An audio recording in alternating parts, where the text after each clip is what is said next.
Welcome everyone to Legion Gaming. I'm your host Donnie, and as always, I'm joined by co-host Deucy. Do you expect me to talk? I would hope so, Deucy, because I don't think people are going to listen to me for the next hour and a half. Well, I'm glad you don't expect me to die. There's also that, yeah. Well, Deucy, we are here with another fun episode. As we always say, we have episode 61, and we are concluding our Bond anthology, which has been a pretty fun run. We had episode 58, where we covered the first era, as we called it, from 1982 to 2000, which for us was really, like Goldeneye, World's Not Enough, that era more so than anything else, since the games previous to that were not so hot. Just a little bit of, an appetizer of Bond, because they were just starting to find their feet after Goldeneye. And we have to tell you the origins of things before we get to the end, because everything has a beginning and an end, so it makes sense. And then episode 60, we had a really fun episode where we brought on our friends Vito and Randy, and we covered Goldeneye in depth because we felt like we had to do that to do proper justice. And today we're returning with a new episode, concluding everything, where we're covering basically from 2001-ish, 2000, until the most recent game, which is around 2012. So we have about 10 years of Bond to get through. A lot of ups and downs, so to speak. 13-year lull. And a 13-year lull, yes. I can't believe it. Yeah, but Deucy, how are you today on this fanciful morning that we're recording? I'm doing okay, yeah. I've got a little bit of a frog in my throat. I don't know why, so... it's fine. I think it's just the 10:30 a.m. blues we got going on here. We're That's recording true. A little early. Yeah. I will power through. we'll make it happen like we always do. What have you been playing, Deucy? A lot, because we've had a good amount of time between our recordings. I played some more Star Wars Outlaws, and I may have spoken about this last episode, but I got to the third planet, or the jungle planet. I like how all of the planets. I've gotten there. All the planets are a different biome. I know. That's what I love. It's like I appreciate when games, they know they have to add the variety, and then they find some way to do it. Like you always have to have the ice world, the jungle world, or something, the futuristic kind of world. Yeah, it's great when they can add that kind of variety. And Star Wars is just perfect for it. But they totally pulled the rug out from under me, because the first world that you start on is pretty large, and you're thankful for a speeder bike, and then you go to that snow world, and it's all contained into the one city that you land at. And I was like, oh, okay, I can do this, and I powered right through that one because it was pretty quick, and you only had so many places to go to. I land on the jungle one, and I look for the little yellow square for my next objective, and I'm like, okay, there it is. And then I'm like, okay, where am I? Let me zoom out. Let me zoom out. Let me zoom out some more. I was like, oh no, this planet is huge. Probably like Tatooine and the first planet. The snow world was just sort of an offshoot, and everything else is all about these large landscapes. And the problem with this jungle one so far that I found is the map doesn't show you proper topography. So you're going and you're like, okay, I think I can get over to the yellow square if I just cut through here. No, first of all, there's a bandit base that you have to go through, and now 15 people are mad at you and shooting at you. Then you get past them and you find, oh, there's just this giant cliff wall in front of me, and I missed the path, and I have to find my way through this. Yeah, that's the problem I have with a lot of open world games, and especially Ubisoft games, because playing through some of Outlaws, I haven't gone as far as you have now. Now you've surpassed where I've been, because I got to Tatooine, and that was where I stopped before I got into Assassin's Creed. But Assassin's Creed has the same thing where it's you think there's sort of a clear direction, but the world is so massive that there's times where you're trying to go up a steep hill or a mountain, realize it's a dead end, you have to go traverse backwards, and it sucks when you think that the path you've plotted out is the way to get there, and it turns out they have to go 10 circles around or something stupid. Yeah. So then I switched over recently to Atomfall, which I was really excited for when they first announced it, and even more excited when I knew it was coming to Game Pass day one, but I just didn't have the time to get into it I think I was still doing Jedi. And I finally started that up and immediately fell in love with it.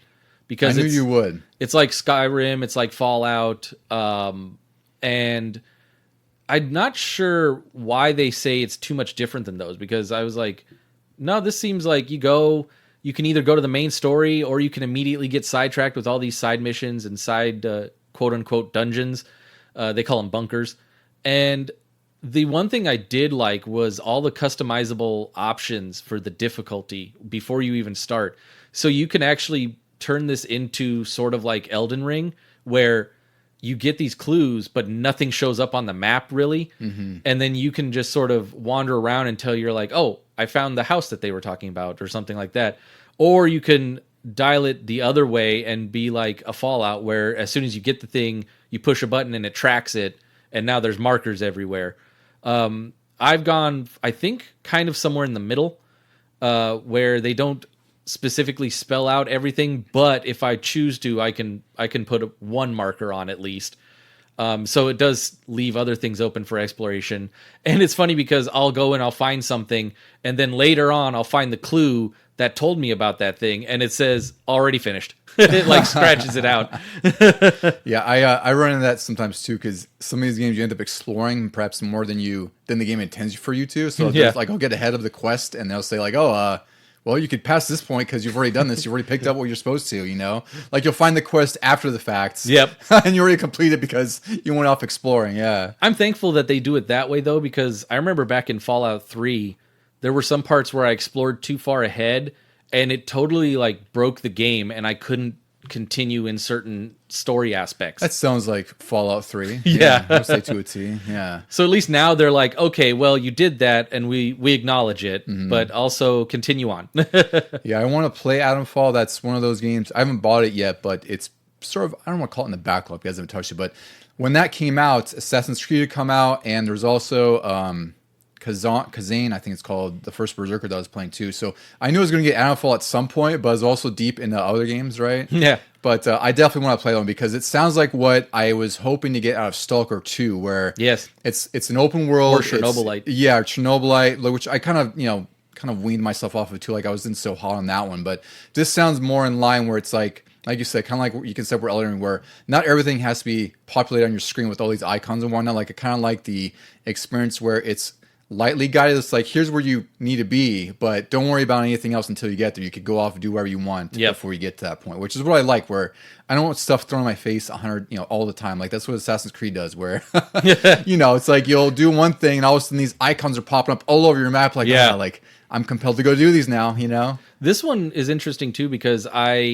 for the main story, I have to go to this one building, but they've told me about it 3 different ways, and you get clues, they call them, and there's like 3 different potential ways into this building, and you wouldn't know that if you just followed the main story and went to that building immediately. If you explore a little more, other people talk about it, and they're like, well, you could go in this way, or you could go in through the sewers, or you could go try to take the direct route, that sort of thing. And like I feel like other games, they're like, no, this is the story marker, go there. Yeah, that's a little bit of immersive sim there, right? Where it's like they're giving you the option to have a few ways to get into a place, which I always like. I really hate when games have this sort of what's the word I'm looking for? Like this railroading. Sort of railroading, but it's almost like perceived openness, like giving a player agency, right? Where it's like, yeah, you could do whatever you want, but you can't do that though. But you get caught that way. You have to go the way we intended. It's like at a bowling alley when you put up the bumpers. Yeah, you're exactly. You're free to roll it down the middle, but we're also there to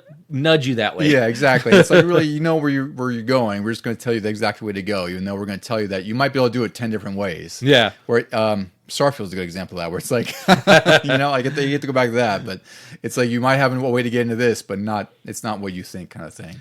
I was also thinking about in terms of like games that break up, like this is kind of like Dead Island and Dishonored, where it's big open world, but they break it up into sections. That's right. I'm finding myself preferring that more and more as I play a lot of games. Yeah, and then I realized like, Dishonored was kind of like GoldenEye, only a little more advanced, where like they gave you objectives and then gave you the freedom to explore the level on how to do that objective. Yeah, there's not. Again, I mean, I don't want to say there's not enough games like that, but it's not.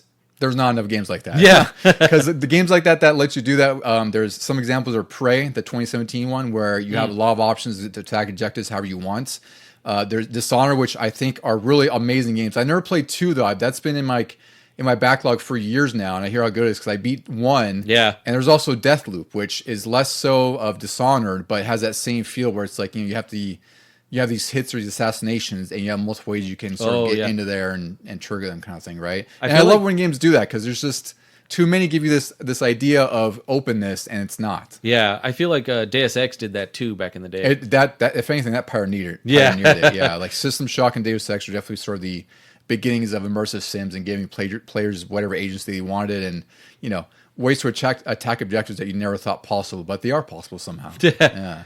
And finally, I've been getting back into, for a little more of a linear experience, I got into Let's Go Pikachu. I thought that was funny you picked that up because I know you haven't touched that in about 5 years now from what we found out. Yeah, 4. There was one Pokemon I found in 2021. Oh, okay. I don't know when else I played it. But, it's a retelling of the first generation, red, blue, and yellow. And it's just got for capturing, it's got the Pokemon Go aspect to it, where you don't have to battle the little Pokemon. You just start throwing balls at it. And I feel like that I liked more than the originals because it streamlined everything. And you still get XP for it, so you can still level up. You still fight random people on the roads or in the gyms, and you get XP for that. So the only thing they cut out were just the random little battles in the tall grass that could, feel like a slog sometimes. And now, because of that, I'm the furthest I've ever gotten in a Gen 1 Pokemon. I just beat the 4th gym. I think that's really funny because I know back then you had gotten stuck or whatever the case was on did you have Pokemon Yellow is what it was, right? Yeah. And I had finished Pokemon Blue, which is the only Pokemon I've actually finished ever. And that was, 26 years ago now, where the hell it's been. So when you texted me that you got farther in a Gen 1 game, in 2025, I thought that was freaking hilarious considering we grew up with the originals. Yeah. But, better late than never. It's fine. Now you've waited long enough to where you have this really great experience because everything looks more gorgeous. And I think playing other ones and watching, like, there's so much on YouTube of other people playing it.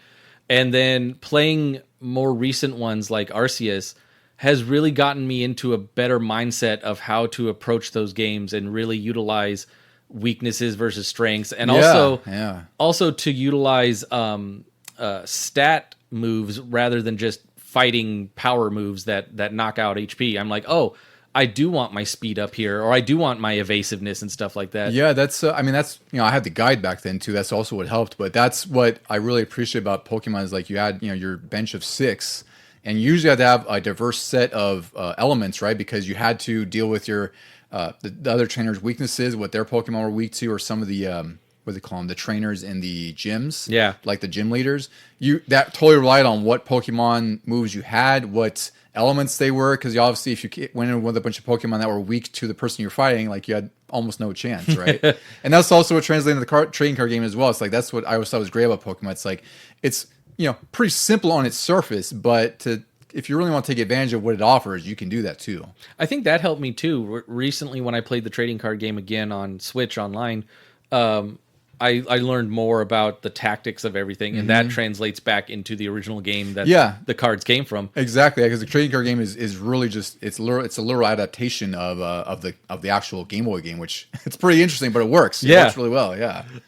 One funny thing that came to my mind is how people always talk about the realism of the game, and it's like, why are these 10 and 11-year-olds just going out into the world all by themselves with these dangerous monsters? But I was thinking more along the lines of course my character is going to be the best because I have this team of 6 that, like you said, covers all the bases. Like you can have fighting, water, fire, grass, everything.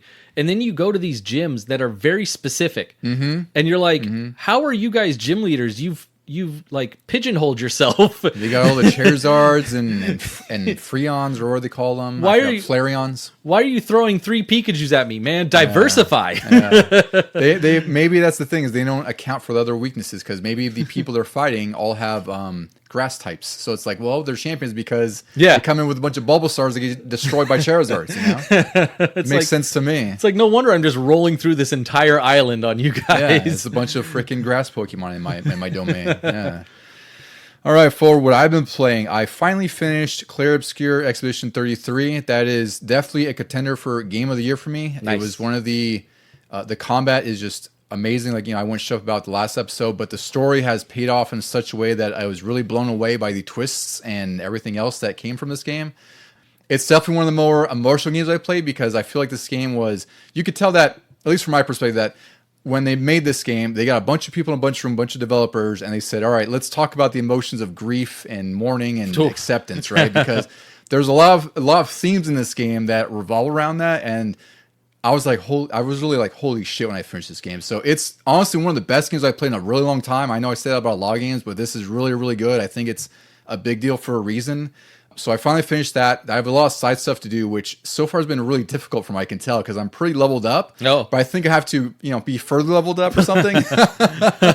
But it was like a solid 30 hours, and there is an endless tower because I was hoping there's like a survival mode, because I fucking just love the combat in this game. It just feels so good to play because it's just turn-based Devil May Cry Stellar Blade game.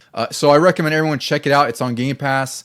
I know the physical versions are a little bit harder to find. It's funny because Vito was texting me last week, and I texted him like before this game came out, because there's a Lumiere edition from GameStop. It was a GameStop exclusive that came with a steelbook. It's only like $70 because the main game's like $50 if you buy a base. And that thing's going for like $250 around. We're like, what happened? Like in a week or so? Well, in in a month. The game's been out for almost a month now. I guess about 3 weeks. Yeah. But I guess that's the thing, is like this game is such an unexpected hit that like physical copies are hard to find. But nonetheless, like you still get digital if you want to. I just found it interesting that like, a game that just came out has gotten so expensive already. And it's like it's a 2025 game, I am so glad it's on Game Pass. It's worth it. For you, I would say play on story because it gets freaking hard. Oh, later, yeah. Right? Like for you, I think I would start off on that and then maybe kind of graduate to normal. Because you can Is there anything in between? Is there an easy? Well, story is easy. Oh, okay. That's what it is. Yeah. I mean, it's not. I don't know how much easier it is compared to normal, but I know that the parry windows and whatnot are extended, and also enemies do less damage. So I'd say like start normal, get your feel there. If you feel like it's already getting kind of tense because you have to really learn attacks and all that stuff, drop it down the story and don't feel bad, because the story is worth experiencing. It's a really, really amazing story. I really love this one. As long as it's sort of on the easy challenge. I know games sometimes differentiate story from easy. And then story is like too much of a walkthrough. I should be just watching a movie at that point. I would think this one's probably tuned well, because on normal, like, I'm used to dying a lot in these type of games, Yeah. right? So it's like, it's one of those things where there were some bosses that were really freaking hard. Like, you really have to learn their attacks. Like, there's certain things where I survive by the skin of my teeth. And there's probably ways you could build out your characters to, mitigate that. It's just the builds I thought I had were really strong. It's just sometimes one wrong move is all it takes for the domino stuff to fall, Yeah. So fantastic game. Honestly, it's a 10 out of 10 in my book, and I would even crank that up to 11 just because of the story. The other game I've been playing that just came out this past week was Doom: The Dark Ages. I'm an absolute Doom head, Deucy. Of course. And this trilogy, like between Doom 2016, Doom Eternal, and Dark Ages, is really just one of my favorite trilogies in like the last couple of generations. It's just, each game has really cemented its feet into something in a sort of a style of Doom, and it's been just immensely successful. Like Doom 2016 was like a reboot. I heard this one though, Dark Ages, even though it's like a totally different setting, it feels more like the classic ones on PC. It does, because this is, Doom Eternal had a lot of mobility, like a lot of double jumps, double dashes. It was just, if you thought you were on cocaine playing it before, now you're on like speeding cocaine or something. I don't know, just mixing things now. But Dark Ages is a little bit more grounded, and it's almost like a Captain America simulator where you have the shield that carries attacks. And there's times where like you're jumping off something, just flinging that shield, and it just saws through enemies. Like, it's funny because that's one of my favorite characters in Borderlands, the person that has the shield. Mm-hmm. And so I'm already used to that, like building up the power by blocking and then just chucking it. Yeah, and that's kind of the gimmick here. It's like you can parry certain attacks because there's some enemies that are they're more melee based. And I'm playing on Ultraviolent, which is I think it's just the hard mode, which is one less from like Nightmare or something like that. And you can't stop moving in these games, which is why I love them. The only thing I would say, it's like, actually, one thing I will talk about too is that there's a lot more variety in this game too. Like just in the first few levels, I was texting you guys, like one level you're piloting what's basically a Doomslayer Megazord, just going through an area, just demolishing. You have like this big old kaiju Zord battle with another, demon that's like just as tall as you are. It turns into like a Tedral Boxer punch out kind of thing. Oh, damn. There's one level that is basically Panzer Dragoon, where you're on a dragon, like this futuristic medieval sci-fi dragon. And that's the thing too, I'll mention too, is like the sci-fi medieval theme in here is just amazing. It looks really good. Yeah, and you play like a Panzer Dragoon kind of gimmick where you're flying around and you're taking out these demon ships that are shooting at you, and then you land on the ship and then clear out the inside of the ship to basically demolish a ship. So there's a lot of variety. There's one level that's just like this bigger open world, and like you have all these secrets to find and gold to find for your upgrades and whatnot. And again, just like the previous games, like all the mechanics interplay with each other, so it's perfect, right? Like you have your melee, which you can use. You can hit enemies to get ammo. If you do like a glory kill an enemy, you refill your health. and then you could parry attacks, and you could stun people with throwing the shield in them. So you're constantly rotating through these different mechanics all at once to stay alive. And a Ultra Nightmare, it's like, if you're not doing that stuff too long, if you sort of lapse, you're probably dead because your health goes so fast. Yep. But I love it. It's like it's like a first-person shooter on crack. It's really fun.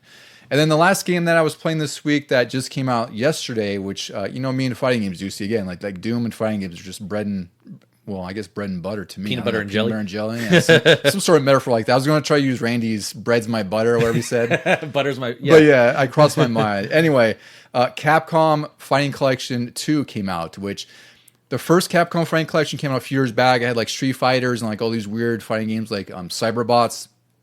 And then they had the Marvel vs. Capcom collection. That was one of my favorite games last year. Wasn't Darkstalkers in the first collection? Yes, one of them was. I think it was Darkstalkers 3. Yeah. So I had they do a good job where it's like they have a mix of like the really, popular stuff like Street Fighter, and then they put some of these games that aren't so easily accessible now. And that's what Fighting Collection 2 is like, where it's like you have Capcom vs. SNK 1 and 2, which are huge. All of them have online play. You have Power Stone 1 and 2, which haven't been released since That's what PSP. I'm excited for. Yeah, it's really fun. Like, those have online support too. I was playing it last night. Awesome. They have games like Plasma Sword and Rival Schools, which are these sort of, I don't want to say lesser known, but they're the less popular 3D fighting games of the time. So it's a pretty unique package of fighting games, and for me, I just love it because it's just sort of a different side of Capcom's history, especially in that early 2000s era. They also have, what's the other one? Street Fighter 3 Alpha Upper, which is like an updated version of Street Fighter Alpha 3 with like a bunch more characters.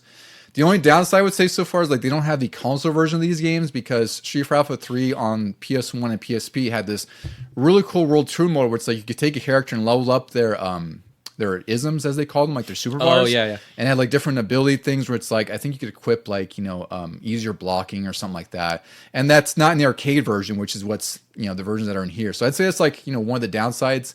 I don't know if there's potential they'll add it later, but for, I think it's like $30 or $40. This is a great package for what it is, especially if you love fighting games, like, sort of the history of fighting games.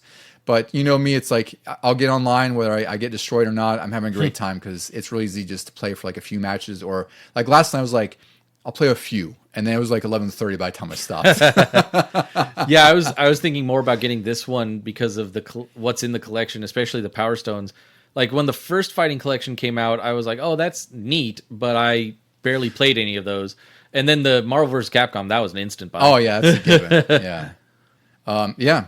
So a lot of good games coming out, even more coming out later this year. I feel like this year's been really, really packed. And like I say, Clair Obscur is probably one of my highlights. And, that's with Split Fiction as well. And like, there's just been so much. And there's, we're only not even halfway through the year, which is really crazy. We're in mid-May. Yeah. So we have a lot of exciting things coming. And even for us with episodes, we have some cool stuff coming. I guess we could preview now where some of the ideas we have popping up, we're going to have we're going to invite my brother on. We're going to do a Twisted Metal retrospective, which will be great because I love that series. He loves that series. I've recently gotten into the show. That's a good show. I love the show. The show's fantastic. Yeah. We're also going to do worst games and most disappointing games with my brother, which will be really fun because my brother has sort of warped sense of what bad games are. Yeah, he's going to think it's a top 10 greatest of all time or something. And then we're cooking up something special for episode 64. We're going to do at some formal way out of like top N64 games. Maybe our personal top 10, or I don't know, sort of like a retrospective on the Nintendo 64 because it's perfectly appropriate. We cannot skip episode 64 and not do N64. Yeah.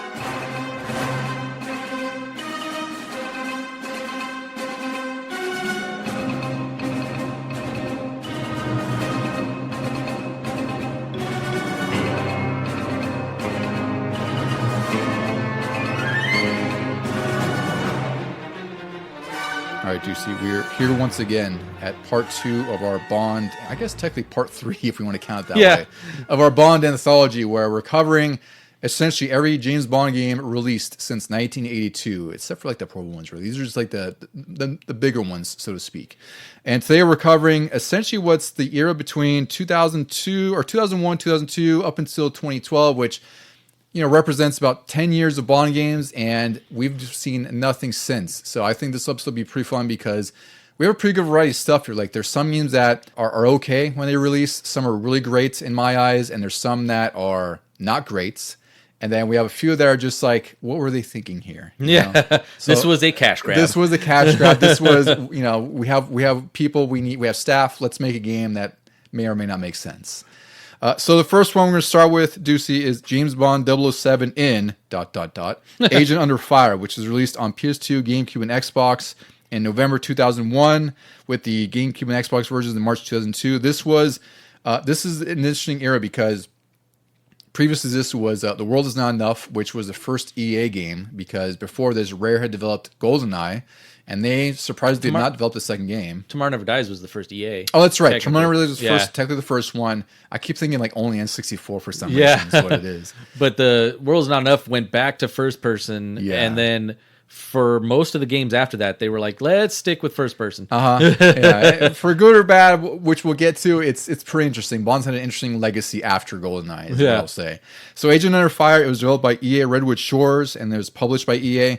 Redwood Shores later became Visceral Games, which you might know from games like, it's a pretty recognizable name. They did games which, this is an older one. I only put it on here because I loved it as a kid. Future Cop, LAPD, that was a PS1 game. They've done the Tiger Woods series, Dante's Inferno, which I thought was an awesome God of War clone. That one, yeah, fantastic. And perhaps most notably, Dead Space. Who doesn't love Dead Space? Yeah.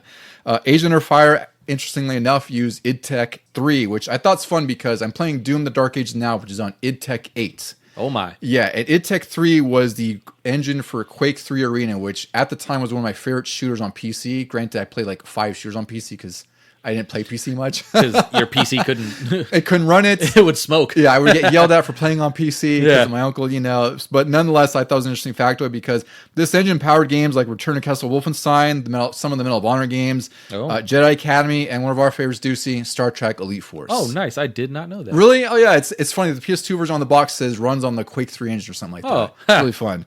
So, pretty versatile engine and still prevalent today, 24 years later. And also, id Tech 8. Well, id Tech in general is just one of the most impressive engines ever, which makes sense. It's rooted in Doom. So like I said, Doom being one of the most influential games of all time, it makes sense that their DNA of first-person shooting is still persistent today, and they're still running on one of the best engines.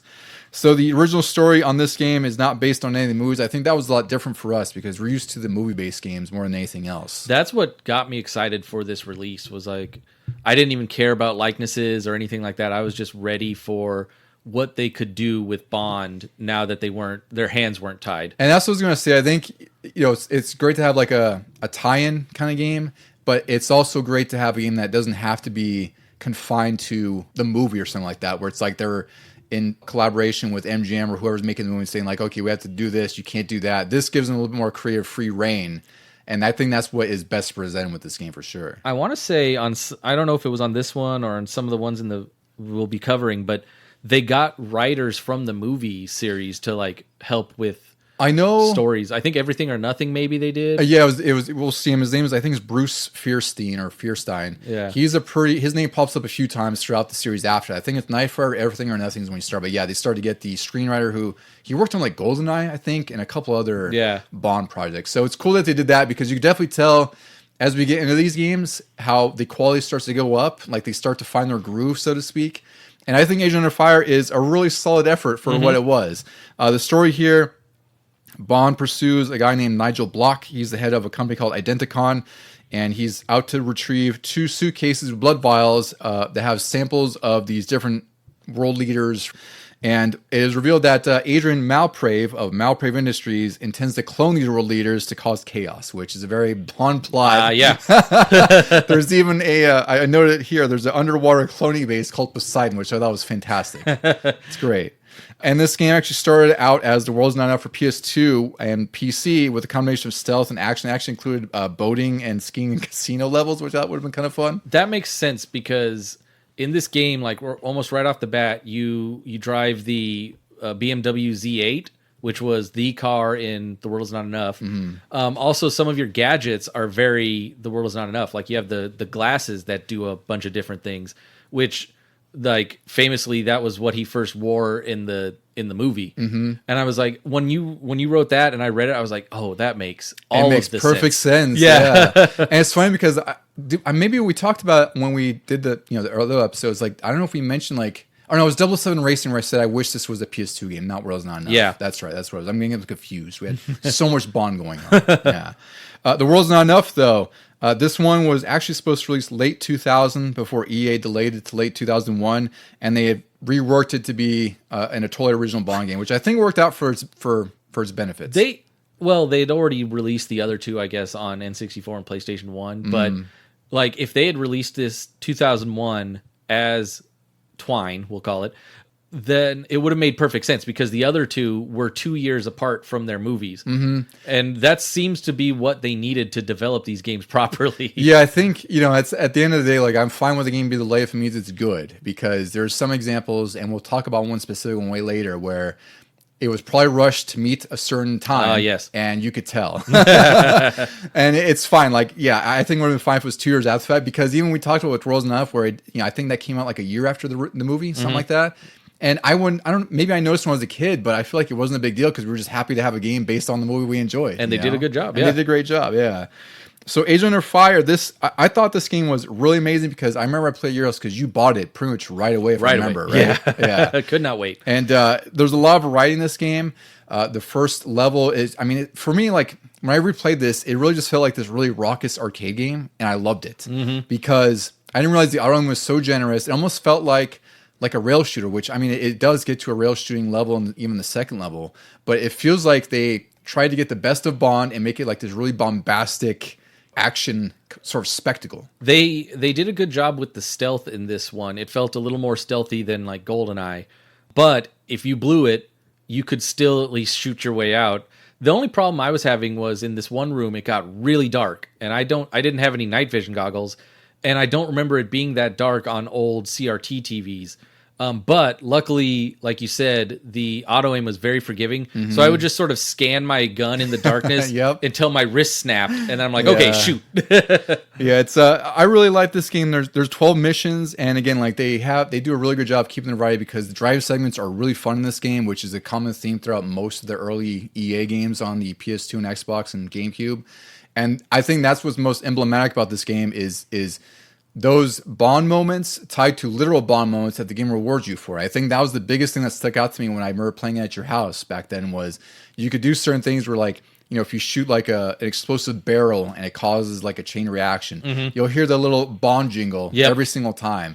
And it's funny because some reviewers hated that, and I was trying to get like any moment I could. I wanted to hear that jingle. Well, I didn't remember. I think they calm it down in the later games. They absolutely did, yeah. This one, there was almost too many. I could see that way. That's the thing. Objectively, like it is too many. Because when you're in the one car mission, or no, the on rails car mission, and you shoot out the tires of the guys that are chasing you, that's a Bond moment. Instead of just shooting the car or shooting the guy shooting at you, if you blow out the tires and make it like veer off into another one, that's a Bond moment. The only problem is there are so many car enemies, and if you shoot out a tire on every one, sometimes the first jingle doesn't end before the second jingle goes. And I can appreciate that because, like I said, I agree that it is too much. Like, everything's a Bond moment, but I think that it's such a hilarious gimmick that I just can't help but appreciate it. And there's just so much going on in this game. Like, I forgot how raucous it was. Like, even that first level, it's just like a shooting gallery, but it also makes sense because it's on the Quake 3 engine, so they figured, like, let's throw everything we can at you and just have all these explosions. Guns are going off, you hear Bond jingles, and then now you're in this car, like, at the top of the sunroof, just shooting helicopters down. Yeah. It was very emblematic of the Bond movies at the time because they were getting a little ridiculous with the action part of it. Especially for the Pierce Brosnan ones in the latter half of his career. This was post Die Another Day, right, where he's like on the two side wheels. Yeah, right. That was such a. That reminds me of like Encino Man or something. The only thing they didn't do was flip the car upside down with the ejector seat, but they came real close, and everything kind of mirrored that. But at the same time, if that's what you grew up on, if those were the Bonds that you grew up on, you wanted that in your game. You did, yeah. And also what I really liked about this game, that some shooters don't do now, it's like they have this point system. It's like an arcade mode where collectively between like all your stats, and especially if you do more Bond moments, it tallies up your score. Let's use like 70,000, whatever. You get a gold score or a gold sort of emblem or trophy. I forgot what the hell it is. An emblem, a little 007 symbol. Little 007 symbol. And then there's a platinum score, which is like basically you've done every Bond moment, you've kill as many enemies as you need to. You also do it within a certain time. So they kind of keep that Goldeneye way to unlock cheats, because in here you do unlock more like maps, multiplayer maps, and I think skins and stuff, or guns, golden guns. Yeah. Stuff like that. Golden versions of all the weapons. I actually kind of like it a little better than the GoldenEye way of doing things because I do too. The time limit is only a points bonus, but you could like take your time through the level and still get enough points to unlock something. And I think that's what they did because GoldenEye, of course, we're going to say like how great the cheat system was, but it was sort of one trick pony where like you had to beat it under a certain amount of time. Speed run it. You had to speed run it. That's basically what it was. Like you have no other choice but to speed run it in the most optimal way you can. Whereas Agent Under Fire is like, yeah, we'll give you a bonus, but this is like you have these criteria that you can fulfill that still reach that score threshold to unlock what you want to unlock. It encourages you to be Bond. Exactly. Like, when there's two ways to do something, do the Bond way. Yeah. So I won't go into too deep into reviews for most of the games we're covering. I just kind of got some highlights because I thought it's interesting these sort of divisiveness, especially Agent Under Fire had. Usually, what I'll usually do for most of these reviews for what we're covering today is just sort of get the Metacritic rating since all these are in the post-internet era, so it's easier to kind of get their general consensus versus drilling down like we do with other episodes. So Agent Under Fire I thought was really interesting because overall the Metacritic was 72 for PS2, 71 for Xbox, 74 for GameCube. So all about the ballpark, like 70 to 75. I'd say like pretty solid. It's like a C, right? B minus C kind of thing. But it's interesting because EGM back then reviewed it. These are all out of 10, just to be clear. It's they gave it a 5.5, a 5, and a 4, which I find just bafflingly low. And they said EA focused on making this feeling like a Bond movie, and they tried too hard, which I find just asinine and insane. They complained of that the forced Bond cheese was too much, and they said that it loosely ties all the uninspired missions together. And perhaps the biggest line here in this review is 12 levels with little to nil replay value. Jesus. And it's like, again, like we just got done talking about the point system and the cheats. Exactly. Like, what do you mean there's no replay value? Like the whole game is set up almost like an arcade experience. Like it's a Bond arcade experience where you have a point system. Like what did you guys play like a pre-release without this, The I skimmed through like the other reviews for the games we're going to talk about in a bit, and just more and more, and if anybody asks why do I feel my way about critics that I do, I point to all of this bullshit. Yeah, but see, that's why I think it's unfair to say it because this like the Metacritic is consensus, right? So it's like let's say it's like 47 opinions. If I go to 47 people and half of them telling me it's not good, I'm like, all right, well, maybe I should be walking this tepidly. But I don't put that as law or gospel. It's just, all right, well, I know what I'm getting into, right? Because like collectively 72, pretty fair for this game. Maybe back then, no, but it's like you're going to have these outliers like EGM with saying just nonsense, right? But the problem with the Metacritic is that it's not outliers. Like this dragged it down. It could have been could have been a little higher. That's the thing. It's like if they weren't talking out of their ass. But my point is like if you and I talk about like I don't know some movie and I'm like, yeah, Deucy, I give that 2 out of 10. And you gave it a 10 out of 10. Like, well, that's just naturally how it is. Like, that's just my opinion versus yours. Yeah. And collectively between the two was that score of 12. It's a 6. Yeah. Which may not be fair, but at least you have a barometer of the two opinions on there. Which that's why I outlined here, where it's like EGM is clearly in the wrong here. Yes. Like, there's some factual things that just aren't correct. Like, there's no replay value. Like, well, what do you define as replay value when all this game has is replay value? And this does lean towards like what I thought about EGM at the time. Like, I read the reviews and I never paid attention to them. For some reason, they were always the harshest. Well, it's weird because they had different eras where they were, I'd say overall, they were pretty fair, but then there's sometimes where it's just, maybe these reviewers were just, it's like they're tired of their job at that time, right? Maybe they reviewed too many games and they're just trying to crap one out. Because I think that does play into it, but also it's like, that doesn't make this okay either because this is, 5.5, I think is just way too low. I could probably name a bunch of other games in that era that are worth 5s, and this is not like, I'd say at the lowest, it's a 7. Yeah. But it's probably more like, for me, like an 8.5 or 9 because we played the hell out of this one, Agent Under Fire. It's fantastic. Yeah. But then on the other side, we have Game Informer who gave it a 9.25 out of 10. So that's my point. It's like, they loved it. They said that they praised it for using a variety of mission types really well, which, again, EGM didn't really point out. They said there was uninspired missions, which I find crazy. And they said that the racing ones were really a highlight. And they said EA focused on delivering a top-tier first-person experience. So exactly. Right? So you have two totally different opinions here. And you're like, well, I'd agree with one and disagree with the other. And I could blatantly say I'll disagree with the EGM one, And this also, I thought was interesting, was nominated for GameSpot's Most Disappointing Game of 2001, but lost to Luigi's Mansion. That was another, like... I just couldn't believe it. I was like, what were these guys smoking? It's really weird because I do remember Luigi's Mansion drawing some sort of, I guess, disappointment. But I think the problem is that, and we're getting totally off the rails here because we're talking about GameCube era, but I think with Luigi's Mansion is like people expected a Mario game at launch. and they got what Luigi's Mansion was, and we're just at the point I was like, well, that's not fair to Luigi's Mansion because that game's still really fun and great. That was a really fun game, yeah. Yeah, it's totally solid, really good launch game. It's just not Mario, which I think is why some people crapped on it because they wanted a Mario game and they got Luigi. And it spawned like its own trilogy of great games. So, yeah. Like in hindsight, now people have to go back and change what they thought about it instead of review bombing it at the time. Yeah, it's really fun. Like I love going to old reviews and like I try to keep things objective, and I recognize everyone has an opinion, but it's really fun. You see things, you're really off base with what you're saying here, right? Like EGM is just way off base. But the whole point here is that despite the reviews and really, the scores of 70 and whatever, it didn't matter because Agent of Fire ended up selling 4 million copies across all consoles, and it was one of the best-selling games after GoldenEye. So there you go. So it's like, yeah, maybe some reviewers were hot on it. It doesn't matter because I probably read EGM like, well, I don't care. I played this. This is fun as hell. What do I care? You know? The weird thing was getting back into it, and the controls were not what I remembered. Because I found that was a bit of a shock too. I always felt like when that came out, it was about the time for modern first-person shooter controls. But no. Like when I was playing it, the default control is okay. Like the left stick moves, but it turns your head.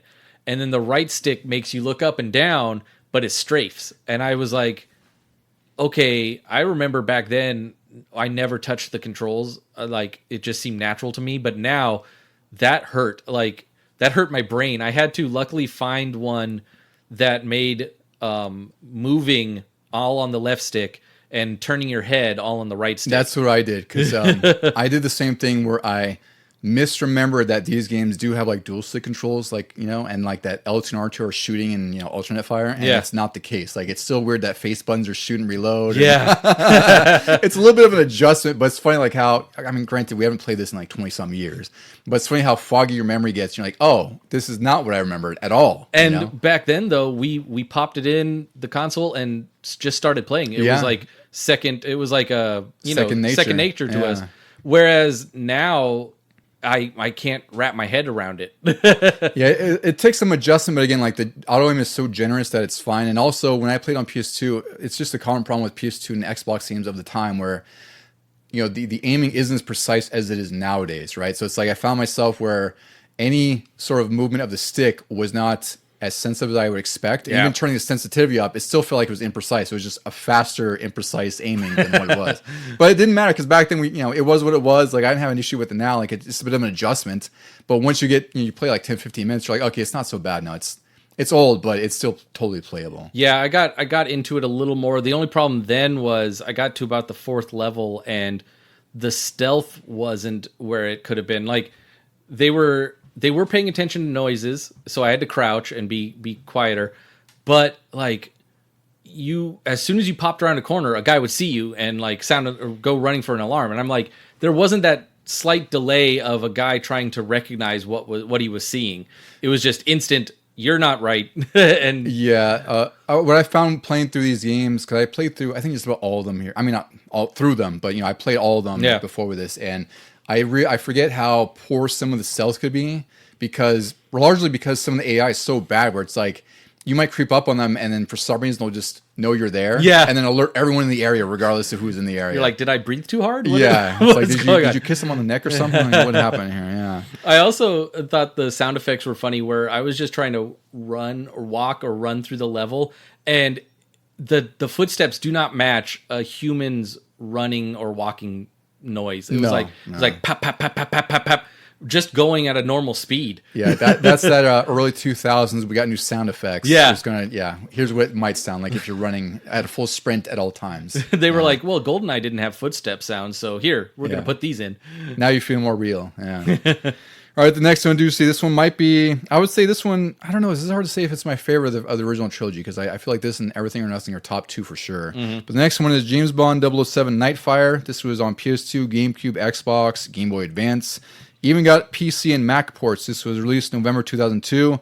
This was perhaps the first game where they had a collaboration of developers where a lot of the production was split up between teams. Like, some team was working on the driving segments. I think it was a Need for Speed team, and they have like someone working on the story aspect. So this is kind of like the early times of game development where it wasn't just one studio. Game development had become so big that they started to do multiple teams, which is common now, especially with Call of Duty, where they got like 3,000 developers on there at once, which is something baffling. It's still broken. Yeah. Right? So this was developed by EA Redwood Shores, EA Vancouver, and Eurocom. And there's also Savage Entertainment, who developed the levels with EA. And then Gearbox developed the Windows version. And it's interesting because the Mac and PC versions have no driving levels. Some weapon models are different. And the multiplayer is actually online with up to 12 bucks, which is kind of cool. But you're playing... I don't know what this looks like. It's kind of weird without driving levels. Like, I'm not sure what they did to fill in the story. I've heard the PC versions get the worst scores. Because not only... I mean, the driving levels are whatever, but... For some reason, the first person doesn't work quite the same. Well, you know what it was, and I feel like this persisted, and even kind of persists today, but I feel like the early 2000s into like the 2010s, PC ports of console games were usually pretty freaking bad. Like, really bad. And I think that's just kind of the case here, where it's like they're like, oh, we could do a PC port, we'll hand it to another studio, and they developed it, and they're usually worse is what it is. So in this case, it's like almost better to play on console. Now there's a little bit more parity between console and PC, where you're almost getting the same experience, usually buggy, and they'll iron it out later, right? But I think this was really bad. If a game wasn't specifically developed for PC and it was ported from console, it was usually pretty terrible. And some, you get like cool gems like Deus Ex on PS2 or Half-Life, which don't add up to the PC experience, but they're damn good approximations for console. Yeah, I was going to say it's impressive that they got it to do what they did on the consoles. Exactly, yeah. So Nightfire, this was they were able to get Pierce Brosnan's likeness for this game, but not his voice, which is kind of fun to see him but not hear his voice. And the story here is Phoenix International wants to remove all the unnecessary nuclear weapons and power plants to improve the environments.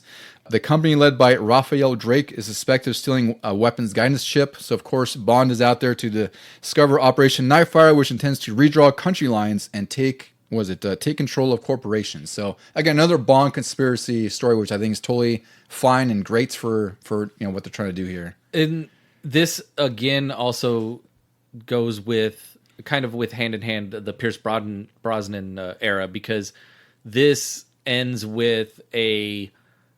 I guess you could say nuclear platform in space. Mm-hmm. I do remember that. And just like in 2002, Die Another Day was coming out, and that was all about a giant laser satellite in space. So they were trying to go parallel, but not make an actual movie adaptation. Just so that, because they also have the V12 Aston Martin in this. I remember that. So they were like, here, you can be like the movie, but our hands weren't tied. So this is going to be its own story and probably better than the movie. And this one is really freaking good. I would say, Age of Under Fire is really arcade heavy, which I love for what it is. But this, they really refine everything to make it more, like they kind of slowed the pace down a bit. Like it's still really bombastic and heavy as far as action scenes and spectacles and set pieces and whatnot. Bond moments. But they cut down on Bond moments, so it's like it's not nearly as frequent. Yeah. They make a little bit more sense. I think this game is really freaking good. Like it plays really, really well. Like I was playing it pretty recently or last week, and I was like, damn, this feels pretty damn good for, was it 23 years ago? Yeah. And a lot of it is as I remember it, because we played this one a lot and the single player was fantastic. And then the multiplayer was even better. Yeah, and that's the thing is we played Age of Under Fire multiplayer, which was fun. We enjoyed that. Yeah. But we definitely spent most time on Nightfire, especially because they had freaking grappling hooks. Yeah. So it's like we'd be zipping around the levels. Yep. Like before player, we were doing the multi-tap gimmick. You just be seeing everybody zip around, and it was a freaking amazing time. And was there bots in this one? I can't remember. Oh yes, there was bots. So but we never really needed them, because I don't think when you had 4 players you could do bots. Yeah, I think it had to be a max of 4 people, and maybe the PC version had a higher bot count, I think. But yeah, the multiplayer was a great time in this. This one had a bunch of maps from like Goldfinger, Spy Who Loved Me, and also they had classic Bond characters like Jaws and Baron Samedi, who I remember playing as Baron Samedi a lot in Goldeneye. And Oddjob, like I mentioned in that one, you got his hat. Yes, that was a great gimmick. Yep. You could kill people with it. Yeah. It was hilarious. It was really fun to use, and he was not cheap like he was in Goldeneye. They finally made him make sense, which you do what you can with Oddjob, but they turn him into a real character, and he's pretty fun to use. Yeah. Overall, Deucy, I think you have probably the same amount of funness as for this one as I do, because I feel like this is really a great sequel. Like you kind of expect most sequels to improve upon on the first, and I think they did that in spades with this one. Oh yeah, I remember once I got this one, I think I played it the most. I didn't go back to Agent Under Fire too much because Agent Under Fire definitely felt like the prototype to this, and this is what I wanted that one to be, and now I got it, and it even felt like even more like a Bond movie because it started out with the gun barrel, and then it opened up into a little pre-scene of action and stealth. And then it started an all original Bond song, and then it went right back into more levels like the movie would. And I was just like, this is what I've always wanted. Yeah. And I think that's what's the most striking about Nightfire is that it really does follow the Bond sort of formula or template, right? Where it's like you said, like you start off with the sequence, you go into the intro with the new music, the credits. I think she's a Canadian singer who did the song for this, but it's a pretty great song for being a video game song. Like that's the thing. This is definitely the era when, sort of movies and gaming was kind of blurring together, where they're trying to make these movie-like experiences in games. And I think Nightfire perfectly encapsulates that, where it tries to hit all the beats. It tries to have that same story swell and everything, like the different twists and whatnot. Yeah, and it has all the spy stuff, all the gadgetry. This one is really freaking good. I know the reviews were better than Agent Under Fire. I actually think it's a little bit better than this, frankly, because it's a 77 on PS2, 80 on GameCube, 78 for Xbox. So, about the same ballpark. I'd say like this is minimally Agent of Fire is like 8.5. Like this is a 9. This is a really freaking good game. Then it's interesting to note that both of these that we've said so far, GameCube got the highest scores for both of them. Yeah, I wonder if it could be different reviewers, and maybe like I don't know if there's maybe less because I don't know how many reviewers for each in each sort of bucket, so to speak. But I just thought that's funny. There was always like a couple point variance between the systems. Sometimes Xbox would be great, sometimes GameCube would be. I wondered if it was the 4 controller ports on GameCube made it easier. Oh, that's a good point. Multi-tap. Yeah. But I would have expected. Well, the Xbox one was a little bit higher for that too. So yeah, that would make sense because both Xbox and GameCube had 4-player available right away, no multi-tap needed. Yeah. Very solid scores, and this one also went on to sell about 5 million copies, so definitely a success. This one and Everything or Nothing are probably my 2 favorites of the Bond games, I think, out of the whole bunch we've talked about post Goldeneye. Yeah. But, because again, like it just feels so good to play, and like they really nailed the Bond feel. All right, so the next one we're covering, Deucy, is the final of the sort of original trilogy, as we'll call it. James Bond 007, Everything or Nothing for the PS2, GameCube, Xbox, and GBA. This was released February 2004, again by EA Redwood Shores, and the driving levels were developed by a team at EA who worked on Need for Speed, and you could definitely tell that when you play this. Oh, yes. And it is like the greatest thing of this game. I mean, this game is fantastic all end-to-end, but those driving levels are really, really good. And this involves Bruce Fierstein. I'm sorry if I butcher his name, not that he's going to be listening. But he was a screenwriter who worked on Goldeneye, Tomorrow Never Dies, and The World's Not Enough. And he was brought on to help develop the story for Everything or Nothing. This was apparently considered a continuation of Die Another Day, which I thought was an interesting point. I'm not sure what the connection might be. It didn't really elaborate. I cannot think of any. Yeah. Other than, this is kind of Pierce Brosnan's final appearance.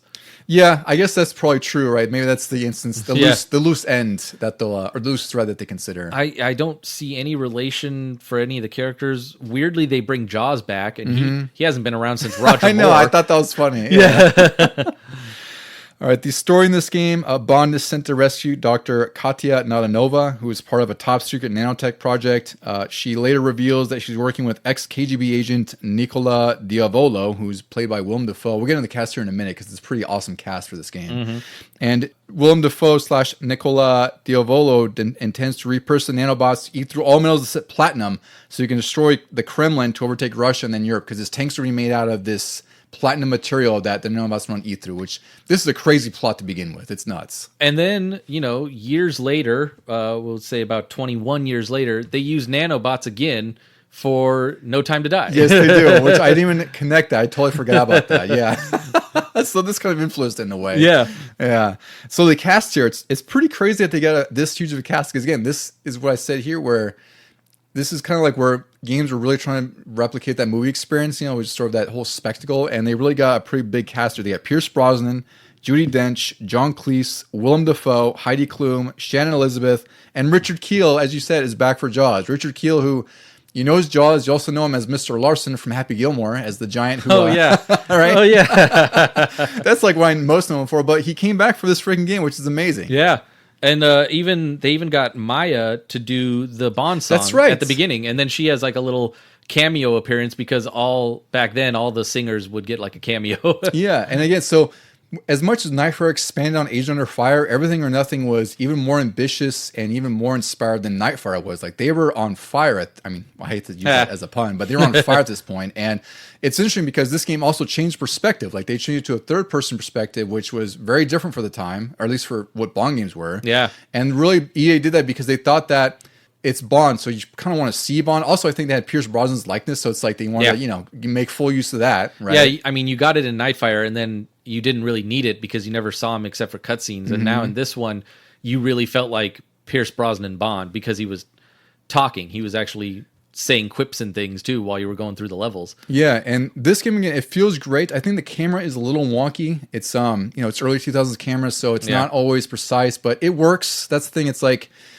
it won't get in the way of your enjoyment of the game. Like, I think this game, again, it really emphasizes the gadgetry. The driving levels are really awesome because you have even more gadgets. Like, I always consider these like Spy Hunter. Like, if they had made a new Spy Hunter, which eventually they did in the early 2000s, but that's what this game felt like to me in those driving sequences. It was Spy Hunter, where it's like you had the smoke, you had the different guns and missiles and whatnot. You had like these helicopters swooping down. You even drive a Porsche Cayenne. Yeah, like you can't get Porsche in some racing games, but here they are in a Bond game. Yeah, and this one, I mean, it's a really freaking good game. Like, at the time, I remember renting it when I was working at Hollywood Video, and like I was just totally immersed because it felt like a Bond movie. And Dino Day was fine. I didn't enjoy it that much, but this was better than that. I would say like this was a point when the Bond games were arguably better than the movies that had been coming out in theaters, and it wasn't because they were terrible movies. It's just they just weren't great. And I think the games, I just had so much more fun with them comparatively. I think it also, you accept more from a video game. It's like when people say that sometimes cartoon adaptations of things,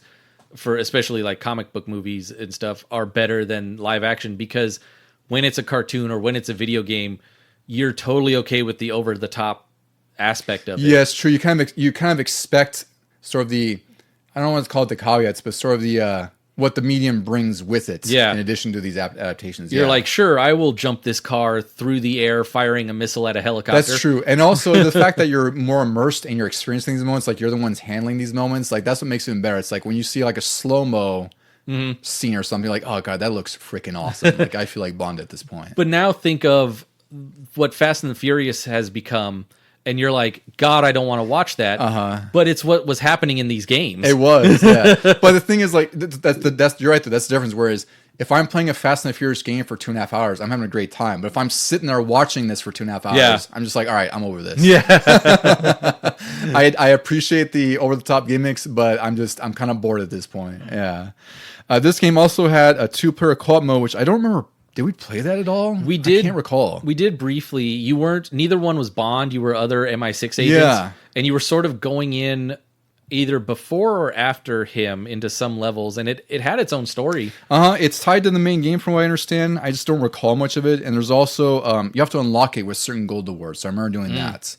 I just don't remember if we played, because I remember it was a different dynamic, and I just don't remember much of it because I feel like we only played like a couple missions. I want to say it was like one day. Yeah, one exactly. day only. Like, we tried it and we're like, all right, we got our fill. Because the multiplayer, it's weird because it's a third-person perspective, so it almost felt like an arena game. And I remember we enjoyed it a little bit, but it just didn't hook us the way the other games did. We got laughs out of it. I feel like we played it with a couple other friends. We did, yeah. And we were like, okay, yeah, that was cool. Let's play Perfect Dark. I think that's exactly what happened. Like, it wasn't bad. It's just totally fine. It's just it didn't have. I think the first person is what was missing from it. Yeah. I feel like that is what was sort of its biggest downfall, which it's not necessarily its own fault. It's just the single player definitely surpassed in multiplayer, which isn't a bad thing. Yep. Overall, for reviews, though, this is probably arguably one of the best reviewed Bond games ever. It's 84 for PS2, 84 for GameCube, 83 for Xbox. The general consensus is that it was praised for its production and a fresh perspective on Bond, which I completely agree with. And I couldn't find final sales numbers, but apparently at least sold 2 million on just the Xbox alone. So if it sold that much on the Xbox, I have to imagine it sold even more on PS2, maybe a little less on GameCube. So I don't know. I'm just going to make up a number and say it sold like 8 million because I feel like it did better than Nightfire. I don't know. Yeah. Don't quote me on that either. It felt like it. Yeah. So I'd say if you get that first trilogy of Bond games, and if you could play them on your unfortunately not backwards compatible. You have to play them on an Xbox or a PS2 or a PS3 with PS2 or an emulator. They're worth seeking out, especially Nightfire and Everything or Nothing. I think they're phenomenal games. Yep. The next one. Oh boy. This is where we've reached the peaks and the highs, and now we're going to take a little bit of a roller coaster ride down into the depths of hell with this game, at least for me. Hey, every roller coaster needs a drop. It does. It does. You have to have that exhilarating drop before you come back up, and this is definitely a drop. This is Goldeneye Rogue Agent for PS2, GameCube, Xbox, and DS. This was released November 2004. This was developed by EA Los Angeles, who were formerly DreamWorks Interactive, which some games you might know are Skull Monkeys on PS1, Small Soldiers on PS1, which, I have funds for that game. It's not good. I loved it because it was Small Soldiers, but it's not a good game. Trespasser, one you and I both know. Yep. Yeah, we had the funds for that. I think that's an underrated, influential game. And Medal of Honor Underground, and of course a whole bunch of others. As EA Los Angeles, they did Clive Barker's Undying, Lord of the Rings, Battle for Middle-earth, and some of the Medal of Honor games. And this game, the impetus for this is really bizarre. You don't play as Bond, and also has absolutely no relation to GoldenEye, the game, or the movie at all. They literally just use the name in the most misleading way possible. Yeah, this was a cash grab. It was absolutely a cash grab because the idea is interesting. I was telling you this before recording. I think the idea is interesting. The whole premise here is that you're playing as a villain who has a GoldenEye implant with these different abilities, and you're basically sort of recruited to assassinate Dr. No. Yeah, you're a former MI6 agent, so you were That's working right. with Bond, and then you watch in an opening cutscene, you watch Bond die. Yes. Which is like mind-blowing at It's the like time. sacrilegious at Yeah. the time. Yeah. MGM would never allow that now. No. And the idea here is that they wanted to use the Bond villain perspective because they thought that it had less restrictions, and you also had a lot more cool characteristics to explore. So again, in concept, that idea is fantastic. What they executed here is just not good. Yeah, very plain. Yeah, so there's 8 levels here. They call him GoldenEye 2, which is even more funny. Like, I guess that's just his name, GoldenEye or something. He has 4 different abilities. He has MRI Vision, which sees through walls. He has EM Hack, which hacks machines and enemy weapons. There's Polarity Shield, which deflects bullets. Magnetic Field, which is similar to a force push. The PS2 and Xbox versions surprisingly both had online play with up to 8 players. Oh yeah. The Xbox version has system link support for up to 8 consoles. Can you imagine bringing 8 consoles together for this crap? Could you imagine having 7 other friends that have this game? Also that. That's probably the bigger problem. So this game, had multiplayer options, skins, maps. It could be very multiplayer centric. I didn't get to play this back then. Multiplayer, I imagine, is not good. I played this for the first time in about 20 years because this came out 21 years ago now. And it's worse than I remember because it feels like a sci-fi shooter of the time, but with a Bond license just shoved in there. Yeah. That's what it feels like. Like, you start off, everything's just exploding. You start off with a cutscene. You don't even get the implant yet. And you're just finding these generic soldiers who look like they're sci-fi soldiers. Like, they have this weird armor. They almost look like they're out of a space station or something like that. Yeah. And you have this dual wielding mechanic where one button, like your R1, handles your right hand, L1 is like your left hand, and you can equip different weapons in each one, which is kind of a cool gimmick. And I think each one reloaded separately. Yeah, they're independent. Yeah. So that might be the coolest thing this game does because that's kind of a cool idea where you could have a handgun in one hand, SMG in the other.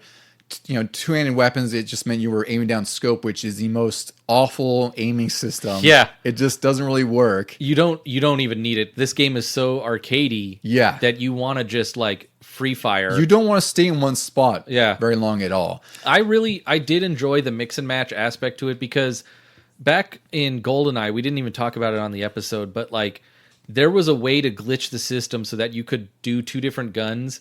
But they had to be I forgot about entirely that, yeah. They had to be next to each other in the gun selection screen. And I always tried to do that because it was fun to have a pistol and a machine gun and stuff like that. And then this game just took that aspect and ran with it. And it was cool for the first level. And then the rest of it is exactly the same, unfortunately. Yeah, it's just it really just feels like a pastiche of bad ideas.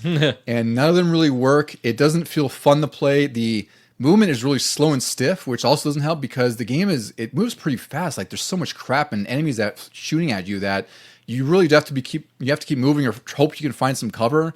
But it just feels so stiff to move, even when raising the sensitivity, that this game just isn't fun, unfortunately. There's nothing Bond about it. It's just I equate this kind of like Metroid Prime Hunters. You remember that? Where Oh yeah. Or no, Metroid Prime Federation Force. Oh, the one I that's never on played DS. that one. I never played it either. No one did. But that was like a Metro game in name, but it was like this weird 4-player multiplayer game on 3DS. And that's what this feels like, where it's like they just have the Bond name, but it really has very little to do with Bond. It's just a weird attempt at a game that I think shouldn't have been made. Yep. And overall, the reviews kind of reflect that. It got a 60 on PS2, 60 on GameCube, 61 on Xbox. The DS version got a 58.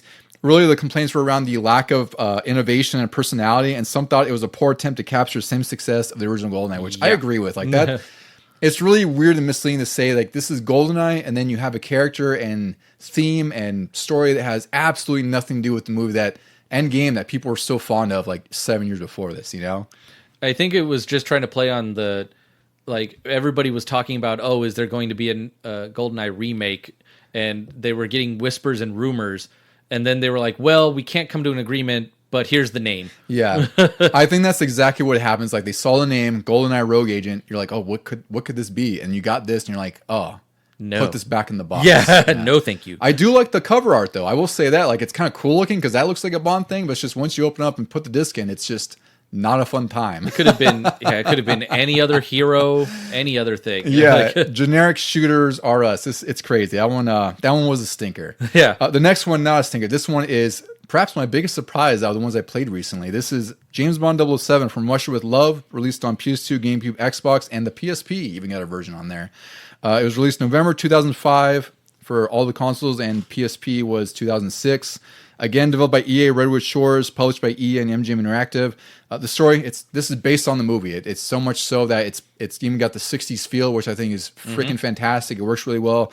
The story here, it's based on the movie. It's Octopus, as the organization is called, because the organization is called Spectre, but Bond, with legal issues, just like anything else, permeated its way into here, so they can't use the word Spectre. So Octopus plans to embarrass 007 for the death of Dr. No. Do I have this right, Deucy?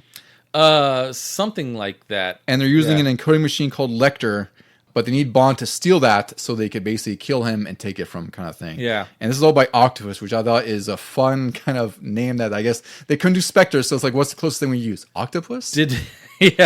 They I guess it was better than Quantum later on. Like the whole reason Quantum exists is because they still didn't have the Spectre rights. Oh, I didn't know that. Until the movie Spectre, they finally got the rights back, and that's why they sort of erased Quantum. Good God. They were like, oh no, Spectre was the parent company the entire time. And that's 2015. And this game was 2005. So 10 years later is when they got Spectre. That's a wild little factoid there. Yeah. That's crazy. Yeah.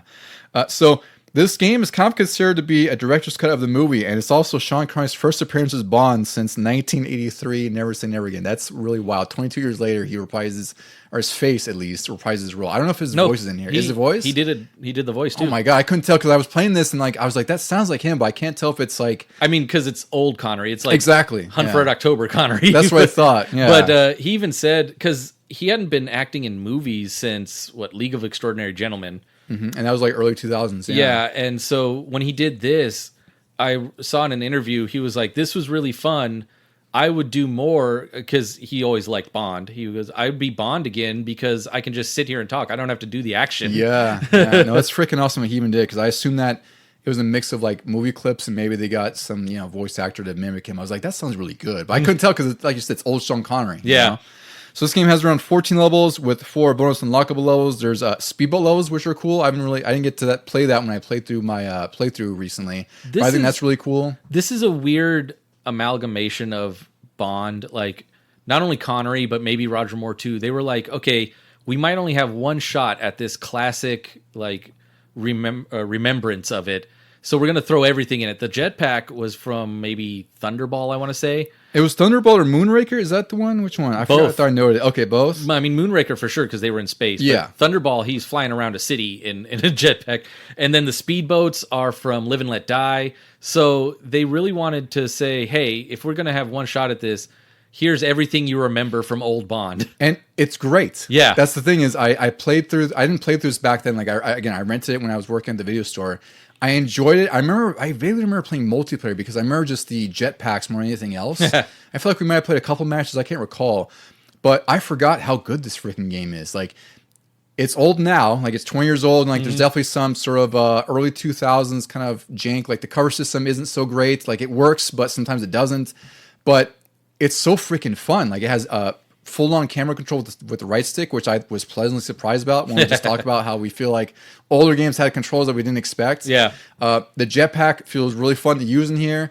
There's a cool, I think it's called Bond Focus, where you can sort of zoom in. It's like a fine aiming, and you can shoot like grenades off enemies, or if like they're rappelling from the ceiling, you can shoot the rope down. You could even pinpoint like their weapon or their head or something like that. And you would get sort of these bonus stars for it. I think they're called, what do they call them? I don't remember what they were called. But it's basically like currency, so you can upgrade like your ammo, your abilities, your gadgets, and whatnot. So there's that system where it sort of incentivizes you to use your Bond takedowns, or like your Bond focus, where you're shooting specific points at enemies, or like, barrels and whatnot. Yeah, when this was announced and they said it was going to be more third person, like Everything or Nothing, and Sean Connery, I was sold immediately. I can't remember if I pre-ordered it, but I know it was like a day one purchase. Yeah, it's really freaking good. I would say, like, one of the things that was kind of rough on me was the cover system, because I did have some difficulty with that, where it's like I was trying to lean up against something, and like, how in early 2000s games where they won't catch on to what they're supposed to cover to. Yeah. So you're just getting shot nonstop. Yeah. But I was like, despite that, it's still really, really fun. I just don't think that it's like, the thing that sucks about this is like you can't really access it anymore. Like you can't really play it on modern systems. Yeah. This is really just like lost of time unless you play it on your PS2, GameCube, Xbox, or again, you play through emulation. What else? We mentioned the multiplayer on here. That had up to 4-player support. It also had Survivor Royale, which is like a tournament system where you set these different sort of events or game types and you rack up points. There's also unlockable bits and pieces. Bond moments are reduced to 1 here from what I can tell. Like every level has sort of 1 Bond moment where it's very specific. And the pause menu tells you, it says like, shoot the gas can near the car, or like, destroy the helicopter really fast, which I think is kind of like a cheesy one, I feel like this also harkens back to the classic Bonds, where he might have only done one thing per scene. Yeah, one big thing. Whereas Pierce Brosnan by then was just going Rambo on stuff. Yeah, every little thing was like some precise shot that caused a chain reaction of some sort. Yeah. So this one overall, like it's really good. I really enjoyed this one. Going back to it, I think they absolutely nailed the feel of the '60s and the old Bond movies. Yeah, and also they include a lot of the some of the cutscenes, and like it's cool because even some of the backgrounds have like the old movie clips, so it's really cool seeing like From Russia with Love in the background floating around. I like the credits. They credit everybody from the original movie, even if they had passed away, because they used. Oh, that's cool. They used everybody's likeness for this, even if they didn't have the voice acting to it. And the only thing that got me was that they chose this one because it's one of the most popular ones in the original time. Except for Goldfinger, everybody always talks about Goldfinger. That was like when Bond really started to feel like Bond. But for some reason, they chose this one, which doesn't have much of an ending.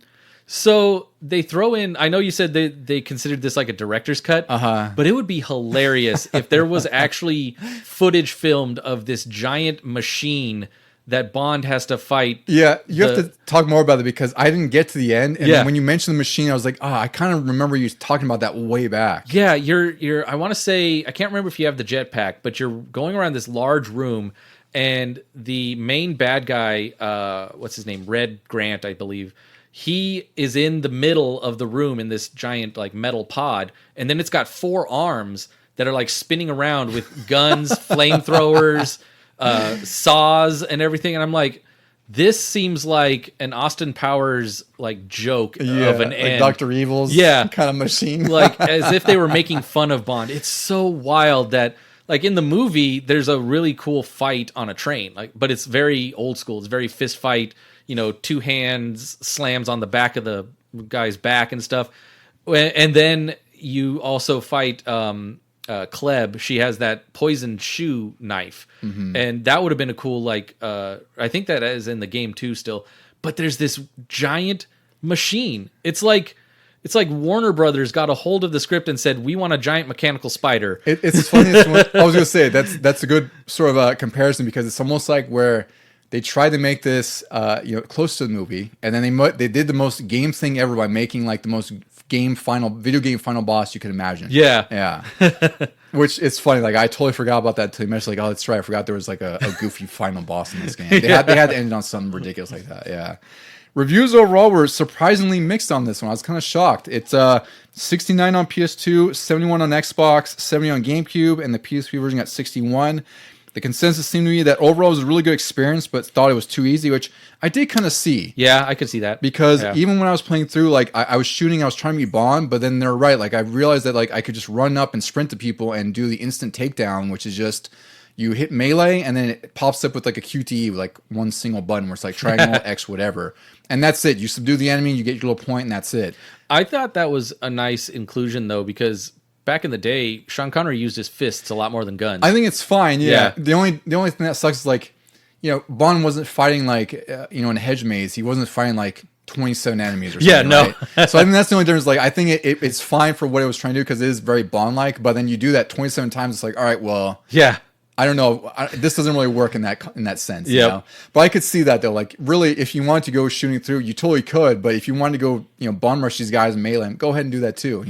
I think the Bond vision made things easier. That's right. I forgot that was a Bond vision here too. Yeah. So overall, like they said, it was fine. Like they thought it was a totally competent shooter. They did say multiplayer was tacked on, which I agree with because I don't remember much about the multiplayer. I just know that again, it didn't really have much legs for us at all. Like we might have played a couple matches and.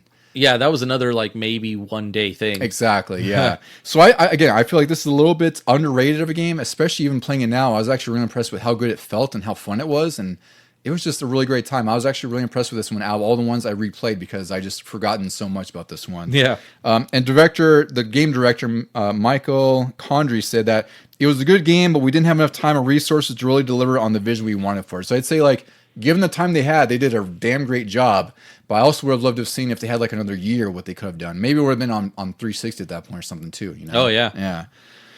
So the next selection of games, as we're winding down here, because we have like, I don't know, a handful of games coming left. This is when things got a little bit different where Activision now has the rights for Bond. And Activision, you might know them more than anything now because they're the Call of Duty publisher and they own Blizzard and they're just a huge, huge publishing and developing company. And they have sort of a, I don't want to say, monopoly is not the right word, but they have a firm grip on the gaming industry because a lot of their games are really well, like Diablo 4, Call of Duty. They're not a small-time publisher. So you'd think that with that kind of pedigree that we'd get a lot of great games. And not so much. So the first in the sort of Activision here is 007 Quantum of Solace. This was released November 2008 for PS2, PS3, the Wii, DS, Windows, Xbox 360. So this is also an era where games were released, or games that are based on certain properties were released on basically every console imaginable, which to me, in my mind, that also tells me that developers are spread more thin, right? Because you're working on multiple versions. And ultimately, the main game suffers for that. So this game is interesting because they split development between different companies. So the main one was done by Treyarch, which you might know from like Tony Hawk's Pro Skater and a bunch of other big games, Spider-Man from the early era. Oh, yeah. Right? Beanox did the PC and Wii versions. They're known for like the Spider-Man games on 360 and Guitar Hero Smash Hits. Eurocom, which they did a lot of games like back in the 16-bit era and PS2 era. And then Vicarious Visions did DS, which they did Tony Hawk 1 and 2 remake, more Ultimate Alliance for PS3 and 360. So again, this is when development was getting crazy and they had multiple teams working on multiple projects. Damn. On multiple pieces of the production. It's really nuts. So this is the first Bond game with Activision after they struck a deal in 2006. And this is first person with third person sequences and some third person covering, which we'll get to in a moment here.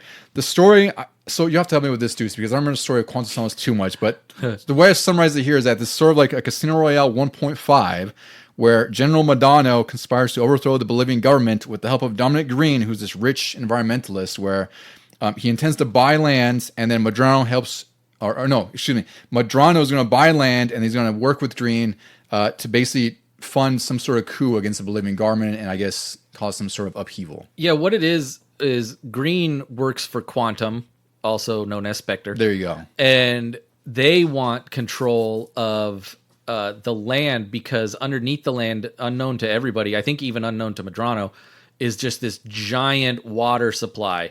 And that's right, it was over water. Yeah. We joked about that in the theater. That's right. It's just water because the place above it is like in a terrible drought. It's like Dust Bowl era drought. And if Spectre / Quantum can control the water, obviously they're going to jack up the prices, make money, control the land and everything with it because, hey, you want this water. It was so weird. It was like very tacked on to Casino Royale. Mostly Quantum of Solace is Bond's revenge for Vesper's death. Yes, and I forgot to note down there because I know that was a point that I was reading about because I forgot about that. Like I've seen this movie once in the theater when we saw it, which was 2008? Yeah. Right? So I haven't seen this movie in 17 years. I probably should revisit because I know I didn't hate it back then. I was just lukewarm to it. And I feel like when we left the theater, we're just like, all right, that was fine. It suffered after the high of Casino Royale. It suffered from the writer's strike of the time, I think of 2007. Oh, I forgot that was happening. Yeah. So really, when you watch it, it is literally a chase scene for every different vehicle. Like there's a car chase, there's a chase on foot, there's a boat chase, there's even a plane chase. And in between, there's some dialogue and this weird story about water. But really, it is about Bond trying to find this mysterious organization that screwed him over in Casino Royale and screwed over Vesper. And it's funny you mentioned driving sequences because I don't remember that from the movie at all. But this game has none of that. Yeah. They decided to focus solely on combat more than driving sequences, which breaks what I loved about the previous games. It's like they all had that mix of Bond variety where it's like you might have your first person areas, your rail shooting areas, your driving sequences. That was a good rotational variety for me. That's what I loved about the EA games more than anything else. And Quantum of Solace, this is post Gears of War, and in my eyes, this is very much a Gears of War game where it's like you can only hold a certain amount of weapons. You can hold up to 3 weapons. There's QTEs in some fights, so like you get in these sequences where it's like hit X, hit B, whatever. It's like left trigger, right trigger. You have a cover system which works most of the time. Like I found the same kind of issues with cover systems where, it's like you might not stick to certain things like you intend, or if you try to sprint and then sprint into a cover, like he won't cover himself. So you're just like, you're standing getting shot. Yeah.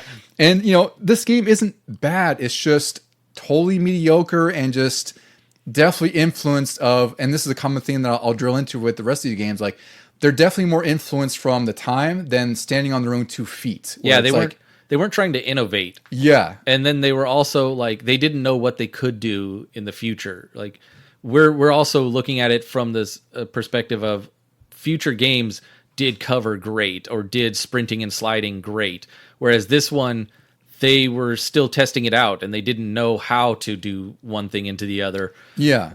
So also like the chase scenes or the vehicle sections are all in cutscenes. Mm-hmm. I don't know what they were thinking with that other than like, oh, we can't do that. We're strictly a first person or a third person game. Well, I wonder because I don't remember when Quantum of Solace came out. The movie actually came out because I'm sure.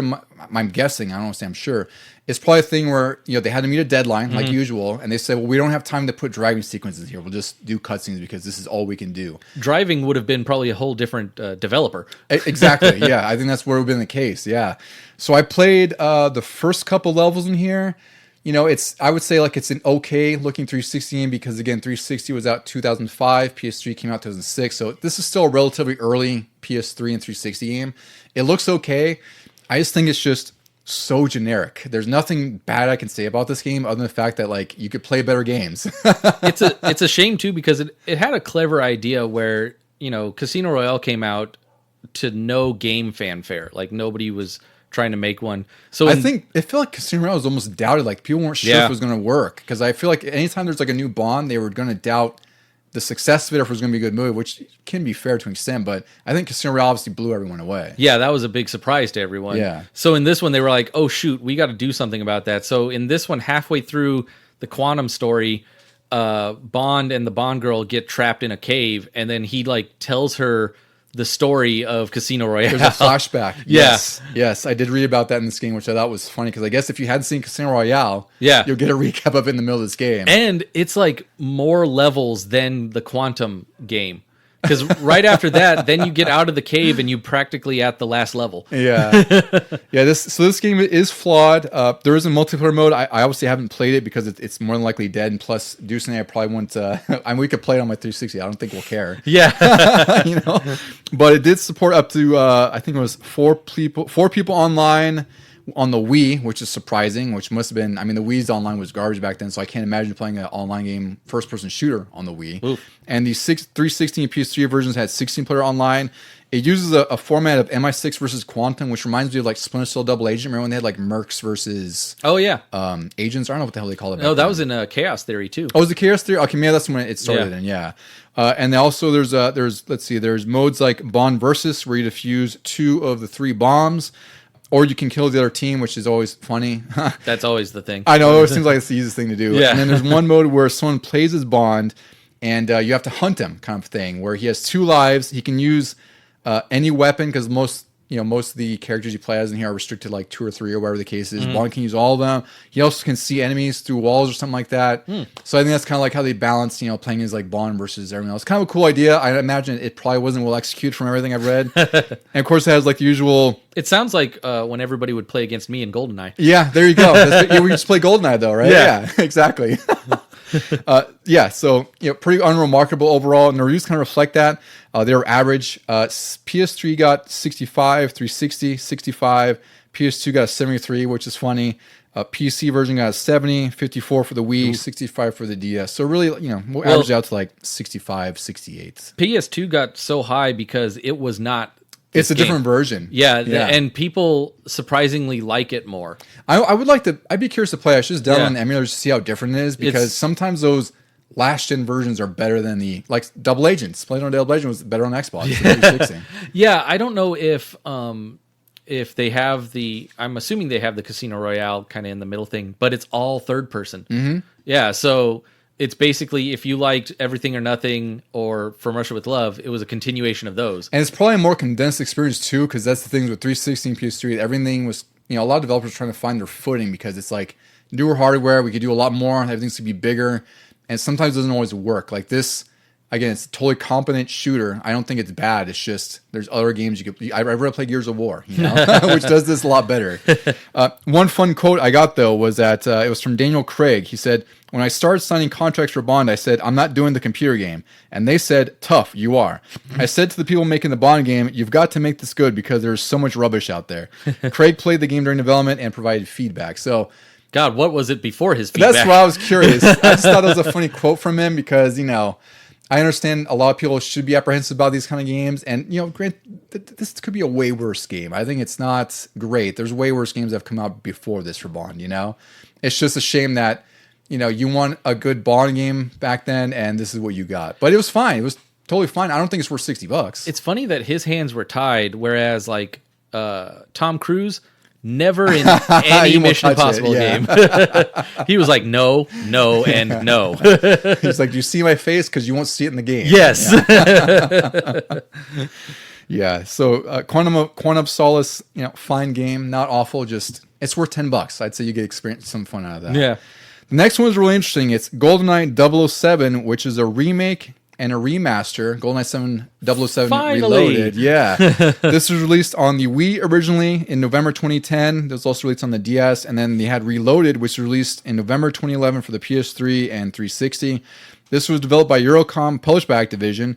And a lot of this started because Nintendo had explored the possibility of adding GoldenEye to the Virtual Console on the Wii back then. Mm-hmm. But there were a lot of complications because, surprise, surprise, it's Bond. And on top of the complications is Rare developed GoldenEye, and now Rare is owned by Microsoft. So there's even more legal red tape for GoldenEye than you can imagine, because this is 2010, and it wasn't until 2023, I think it was, when we finally got GoldenEye on Rare Replay and the Switch Virtual Console. So this has been a long time in the making. So Nintendo it seems to be the impression is that they didn't want to deal with the legal loopholes because maybe it costs more than to develop an original game, right? So they decided to remake this game entirely. And also what was complicating things was like Microsoft at the time wanted GoldenEye on Xbox Live Arcade. So I think that was the agreement where it's like... And they had that remastered version in the works. They had that in the works. That's right. GoldenEye remastered. And they also had a Perfect Dark come out later. So this was a weird, complicated time for Bond and just games in general, because this was a instance where it's like a company owned by Microsoft who used to be under Nintendo, on top of Bond licensing, was just making this an absolute nightmare. No one could play this for decades, literally. Yeah. So this remake was something totally different. They initially approached Free Radical, who developed Time Splitters, Haze, Second Sight, and a bunch of other really good games I think are overlooked. They approached them because a lot of Free Radical was ex-Rare developers. A lot of the Goldeneye team had left Rare and made Free Radical. So I think that would have been perfect if they could secure a deal. I don't know what happened and it fell through, but it didn't happen, which is unfortunate. The plot has been altered to fit, like, I guess we'll call it like the reboot era of Bond. Like, they kind of tweak things, and this game is a lot more linear than you would expect. I hadn't played this before this. I know you played through mostly. Was it on the Wii? I beat the Wii version. You beat the Wii version. Surprisingly. Because I didn't beat many Wii games back then, because usually there was the motion control gimmick that made my hands tired or something, or it just didn't quite work the same way. But for this one, you could go back, you could use a Pro Controller, or you could use like a GameCube controller. It supported everything from what I read, like the motion controls, the classic controller it had, GameCube. So it's pretty cool it does that. So I was like, oh, awesome then. It's a Goldeneye, it's a first-person game, and I don't have to point and click.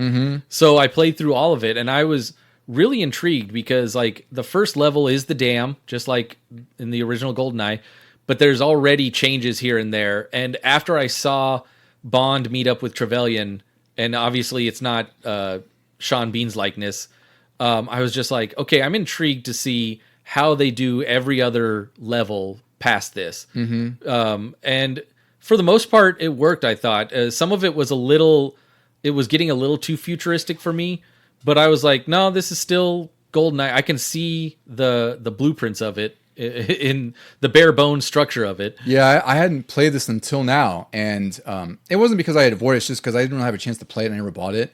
And it was weird because I texted you, it was like, this feels oddly familiar yet totally different, because you see some of the structures, like even just in the first area of the dam, like you see that sniper post, and you're like, you recognize that right away, but then you go through the tunnel and there's a whole brand new area that's like extended. So a lot of these levels so far, I've only gotten up to the second or third level, but they feel similar, but it's weird because they're even longer.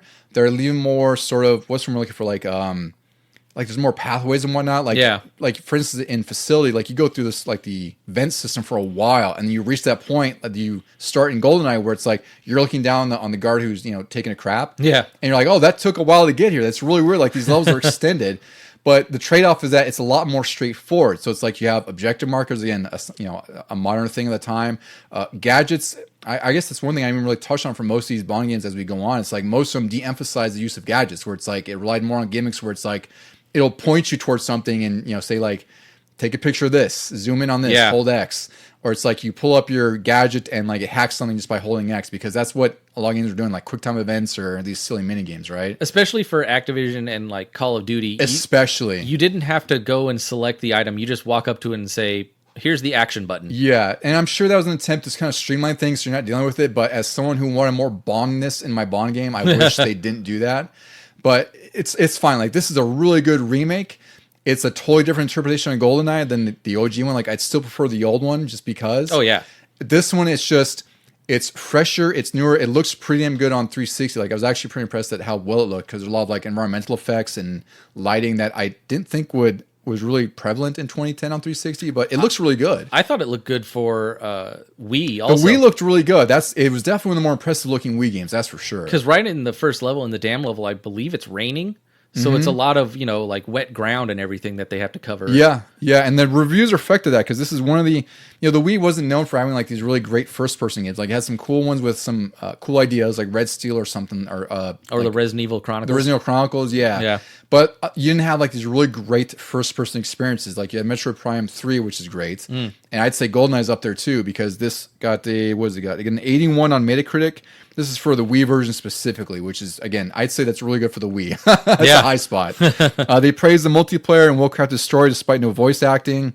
Or no, the Wii one didn't have voice acting, I don't think. I thought they did, at least in the cutscenes, but not during the levels. During the levels, yeah. And overall, they thought it was an impressive Wii shooter, even with poor performance and multiplayer, which, again, that's a caveat that is going to come with the territory. I think that's totally fine if the game's fun enough, Yeah. They said overall it could not touch the original, but it was a fine effort for remake, which I think that's obvious. Like, you're never going to touch what GoldenEye did or does, but nonetheless, this is a really fantastic remake. And the 360 and PS3 versions weren't as loved. It got a 72 out of 100, which I think is a little bit low, frankly. They thought it was a good upgrade over the Wii version, despite the rough edges, and they thought the AI was kind of weak, which I do agree with. Like, it's not great, but it's fine. It works. Yeah. And overall, it was a very satisfying campaign. So I'd say this is a really good one to seek out, because if you've played GoldenEye and you've never played the remake, it's fun if only, just like Deucy said when you first played it, where it's like you just want to see what the changes were and how it felt different, because you and I know GoldenEye like the back of our hands. So when you go through like what's basically a new experience yet familiar, I want to it's a twist. I want to see an interpretation. Yeah, exactly. It's a reinterpretation. That's a great way to put it. Yeah. All right, dude. So we're getting to the final two games in the Bond legacy here, and they're both pretty interesting, I will say. Mm-hmm. So the first one is James Bond 007 Bloodstone, released for the PS3, Windows, the DS, and 360. This was released November 2010. Developed by one of my favorite developers, frankly, Bizarre Creations, and unfortunately was their very last game. Oh, yeah. Bizarre Creations, if you're not familiar with them, they've done a lot of racing games back in the day. They've done things like Geometry Wars, that series on 360, which I loved. That was like one of the earliest Xbox Live Arcade games. Project Gotham, Metropolis Street Racer. They have, Blur is another favorite of mine, right? So they had a great pedigree. Unfortunately, this was their final game because 2 months after this came out, they were shut down. And unfortunately, I didn't even know this, but Microsoft has the rights to Project Gotham Racing. So they've been sitting on that since PGR 4, which was, I think, 2011, 2012. Yeah. And I've always wanted another PGR, and I'm always so salty that... there's only 4 PGRs, right? Mm-hmm. Yeah, only 4. So that sucks. So this is the Bizarre Creations swan song. Unfortunately, it's just like a mediocre swan song. What happened was, like, this released the same day as GoldenEye on Wii. Did it? Yeah. Oh, I didn't realize it was the same day. It was either same day or same week, but it was like the other consoles aren't getting GoldenEye yet, so they were like, here's this other James Bond offering while the Wii gets GoldenEye. Mm-hmm. And so I think a lot of people went for GoldenEye, even though it was on Wii, because... It was just GoldenEye. Yeah, it was the name and everything, and then this one got shuffled under the rug, even though I felt it was... I haven't played it all the way through. I think I did the first level... And to me, it felt like the next generation of Everything or Nothing. Yeah, I would say it's I enjoyed for what I played. I played through, I think, 3 or 4 levels because I played this like a month ago when we were talking about this episode. And I like it. It's just the problem that a lot of these Bond games are facing. Like, it's really derivative, right? Like, it isn't doing much to stand on its own. The story here is totally original, which is kind of cool. Again, Bruce Fierstein returns here. The story, at least from what I could surmise here, is that Bond is investigating the kidnapping of a British scientist who's involved with the research of dangerous bioweapons. And then, from what I read from different reviews and different summaries, that this plot seems to be very overly complex with a lot of these twists, and some of them don't totally resolve. And apparently, one is that there's a bad guy named Rack, and he wants to bioweapons, and of course, he wants to like destroy the world with them. I tried reading like 3 summaries. I'm like, I don't think anyone knows what the story is. It just seems really weird. There's topics asking what the story is. That sounds like The Living Daylights to me. Really? The movie. I was just, when I finally saw that, I was like, what just happened? Yeah. So I think, maybe that has some issues with that too. I have no idea what their inspiration was, but I think that's the least of this game's problems, frankly. It's just window dressing to me. This is a third-person game, and it's very clearly inspired by games like Gears of War, because this has a cover system where, again, like you're popping in and out of cover. There's also a Bond focus mode in here, which is ripped straight out of Splinter Cell Conviction, I think it was. That's the one thing that caught my eye, which I didn't think of it as a ripoff. I was like, oh, good, more games need that. Well, I loved it then, yeah. I call it ripoff because it's like, again, like it took the cover base, it took the focus mode. It didn't innovate though. It didn't like. It just took. It just adapted to it. Which again, like it's not a bad thing. It's just it did what it did. It just didn't do it better than the games it took it from. Right? Yeah, it was just totally fine. This did have a 16-player multiplayer mode for like deathmatch and all these typical objective-based modes. Damn. I didn't get to play that obviously because I'm sure the servers are long dead. Did you play this one at all, Deuce? I'm sorry. Did you say you hadn't played it or no? Like maybe a level. I can't remember fully, but I know I didn't get too far into it. Unfortunately, luckily I still own it because it's a little bit rare out there. Oh, really? But I know. I mean, I don't know about price wise, but I know I'd never see it. Oh, okay, yeah. But I know our friend Mike. He played through all of it. I watched him do some levels. Especially they had driving levels in here, and I was like, wow, that's kind of cool. Yeah, it's the thing is like it's a totally competent game. I just feel like maybe like you said, just got kind of lost in the shuffle of things, and it was a totally original Bond game. I don't think like I don't think there's any Bond movies before this. Like Quantum of Solace had to be the last one previous to this. What in 2010? Yeah, because Skyfall isn't until 2012. 2012, right? Yeah. So this was at that weird point where it's like there's no Bond hype going on for a movie or anything like that. This was just probably a scene, I'd assume, as just like another shooter that come out with Bond's name on it. Just, you know, and they said like it's totally original and has a cool name, Bloodstone, but you know, it just kind of came and went. The reviews were, I think, a little low for this again. 65 for PS3, 62 360, 63 for PC, 70 on DS. Overall, the production was praised, the voice acting, music, visuals, but they thought the game's story, missions, and length were just a little kind of, they missed the mark, so to speak. It did nothing remarkable. It was just sort of like a meh shooter, which I think, again, like I think that's fine. Like I think a 70 is more appropriate for just meh shooters, you know? Because this doesn't do anything great. It doesn't do anything terribly. It's just... I still want to play it because... It's worth playing. I feel like at the time, I didn't want my Bond games to be innovative. I wanted them to be Bond movies. I just want them to be good. Yeah. Just reach the heights of Everything or Nothing or From Russia with Love. Because like you said, it's in this weird lull where there were no movies. So give me an original story. Give me a Bond song in the beginning. Just give me the Bond movie feel, and I'll play through it because I want to experience that. Yeah. And it sucks because I know Bizarre Creations is a really good and competent developer. Like before this, they had a game called The Club, which was a really fun arcade kind of shooter where it was basically like score-based, where you had a timer coming down and you have to kill enemies to, you know, increase the timer. It was really fun. Like I enjoyed it. It was just kind of, you know, maybe overpriced for the time. Like a lot of people didn't like it because, you know, it was like $50 for it was an arcade game, but I loved it. So I'm surprised that like this didn't get more reverence, and I'm surprised it wasn't so well received because maybe it was just like other developer stories where it's like they didn't have enough time to fully develop things. But I think what they developed is solid. It's just unremarkable, which sucks because sometimes games are unremarkable and they get buried and, you know, lost the time, you know. So overall, I'd say it's worth seeking out. Deucy, I think when you play it, like you'll enjoy it because it is just like Splinter Cell Conviction with Bond. Like it's fine. It just won't blow you away. I really like Conviction. Yeah, me too. Yeah. All right, Deucy. So we're at the final game on our list here, and this one is. I feel like this game is perhaps the most tragic because I love this idea, and the execution is just bad. It's 007 Legends, released for the PS3, 360. PC, and Wii U. This was originally released October-November 2012. This was developed by Eurocom, and unfortunately, like Bizarre Creations, Eurocom shut down right after this. So 2 Bond games have killed 2 developers. I don't know whose fault that is, but it sucks when that happens. Bond is just out there assassinating entire companies. Especially when both Eurocom and Bizarre Creations, again, like they've had such great histories. It's unfortunate when things don't work out, the game industry changes, and they just had to shut down. Well, that's how he got his 00 license. He killed those 2 companies. He did, yeah, 00, yeah. Unfortunately for us. Yeah. So this is a crazy, wild game because it's based on the GoldenEye 007 Reloaded engine. The story here is that like the opening cutscene has Bond getting shot. It's who's the girl? It's Moneypenny from Skyfall. Moneypenny, that's right. She accidentally shoots Bond. Yeah. And sort of on his deathbed, so to speak, because he gets shot. He falls off a train and falls into like this waterfall kind of thing. Yep. And in the midst of him dying, he's just sort of having these flashbacks to all of his old Bond adventures. It's his life flashing before his eyes. Quite literally. Yeah. And you're playing as Daniel Craig Bond, so it's even more funny because you're not playing as like these era Bonds like Sean Connery or anyone else. Yeah. You're playing as Daniel Craig flashing back to old Bond as himself, reliving these adventures. So I think the idea is great. I think it's hilarious. I just wish the game was better because ultimately this was just a big mess. This was meant to coincide with the 50th anniversary of Bond's release, which I think is a great thing to lean on. But this game, I think, was probably rushed, probably crapped out.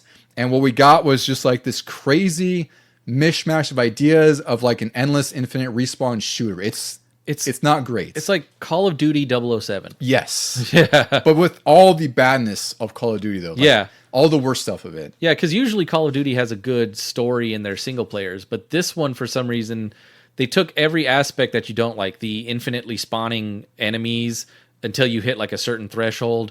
The way the enemies just are constantly shooting. It's like, do you guys even reload? What the hell is going on? I saw an instance where an AI was running past me with his arm at his side, and his gun was cocked like backwards, shooting at me. Oh my god! Like his gun had a mind of its own. Yeah. I was like, all right, well, I get the tone for this game now. Like, an enemy is doing a drive-by without even looking at me or lifting his arm. Oh, he's got psychic powers. Yeah, his gun has psychic powers. It's freaking wild because, they have one mission from each era of Bond. So there's a mission for Goldfinger, Honor Her Majesty's Secret Service, Moonraker, License to Kill, Die Another Day, and then Skyfall was DLC for PS3 and 360, but was included on disc for the Wii U version.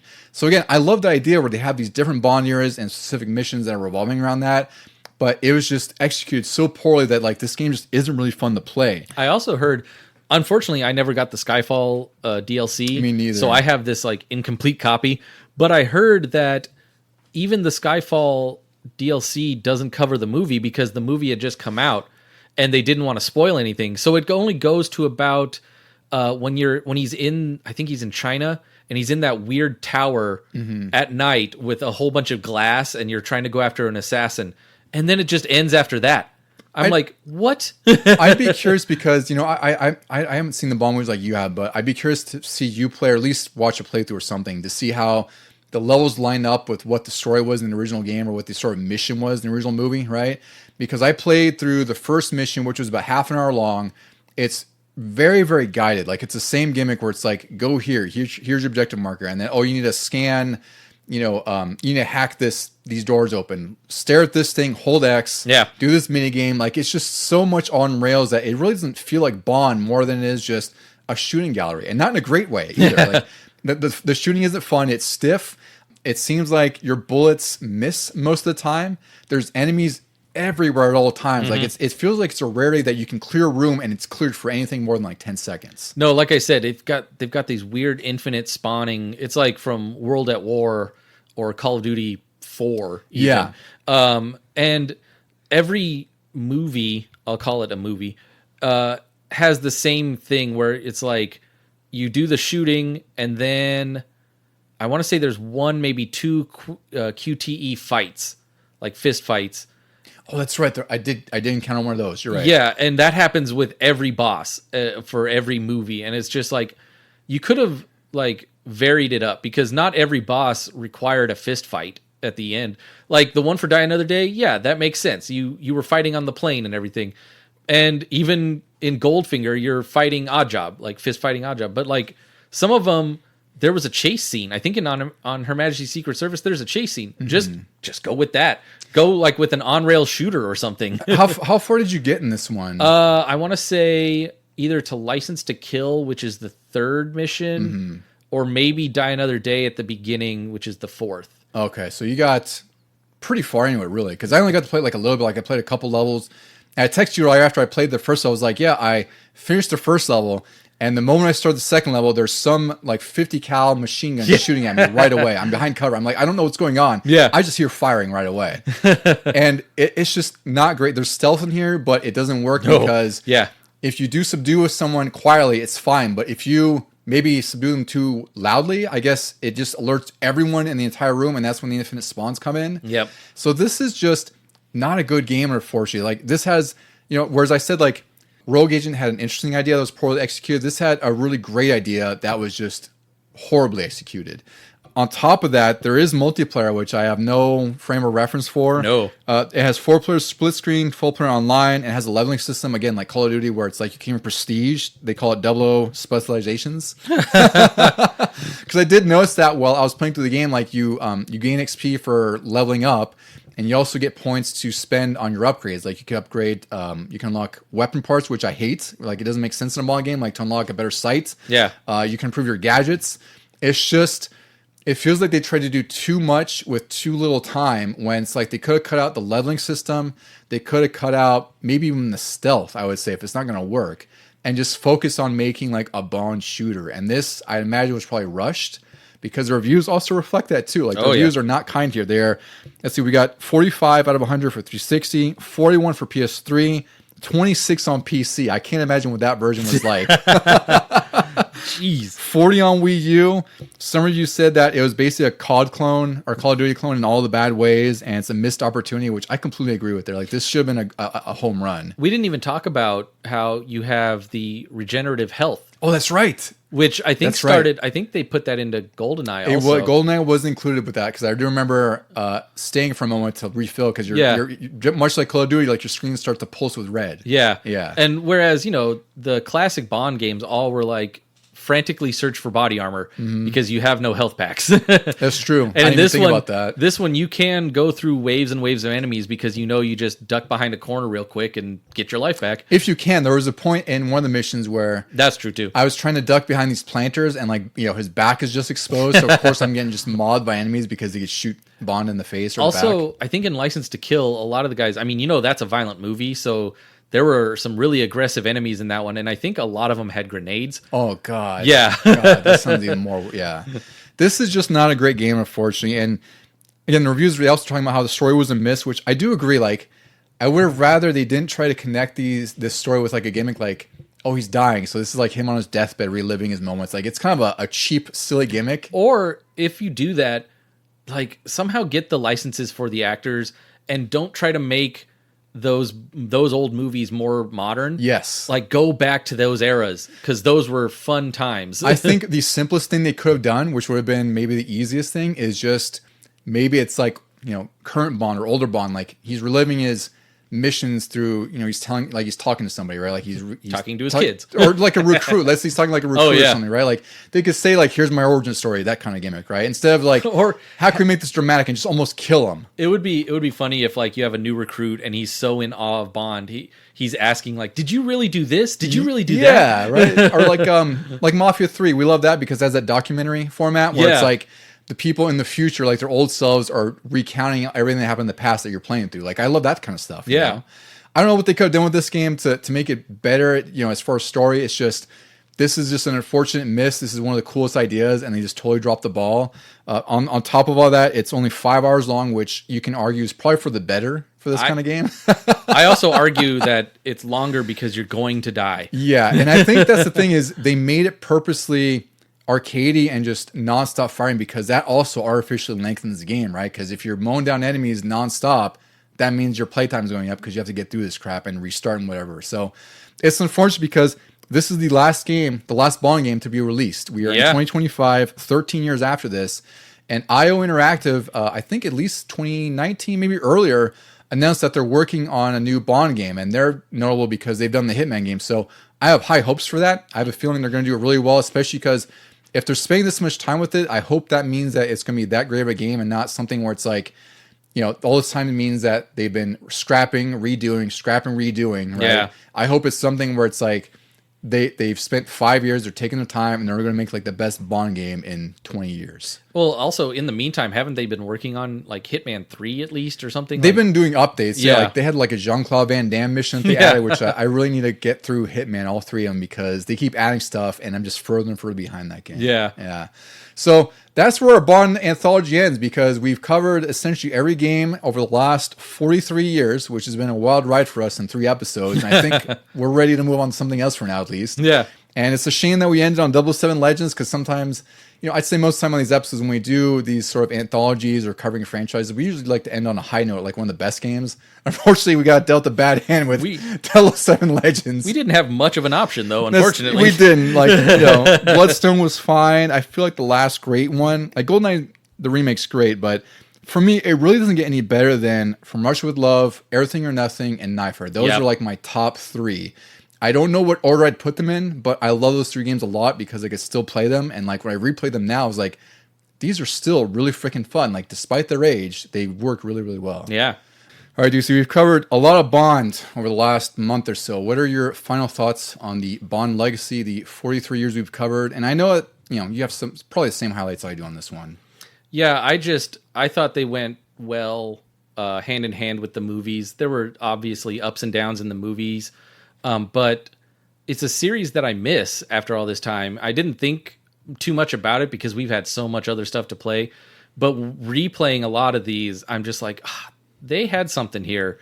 Like, you could have done even more original stories and make them feel like Bond movies and stuff like that. And they didn't have to be like innovative or total game changers. Just give us quality. Just give us something comedy, because I agree with you. Like, replaying a lot of these games, I was, it kind of sucks because like we're getting older and it's like, yeah, I really miss, it's not even so much nostalgia. It's just, I really miss these kinds of games, especially in the Bond realm, because it had a lot of ups and downs, and it's just perfectly ironic because the Bond series in general, for the movies and everything involved in Bond, is just tumultuous between legal issues, other nonsense. Like, it's had breaks, and unfortunately games have run in parallel with that, where it's like we had a good peak of Bond sort of resurging with modern Bond and all the movies, and the games started to get really, really good, and they started to slowly get worse, get a little bit better, and we end up on a popcorn fart that is 007 Legends. So I'm hopeful that the next one is great.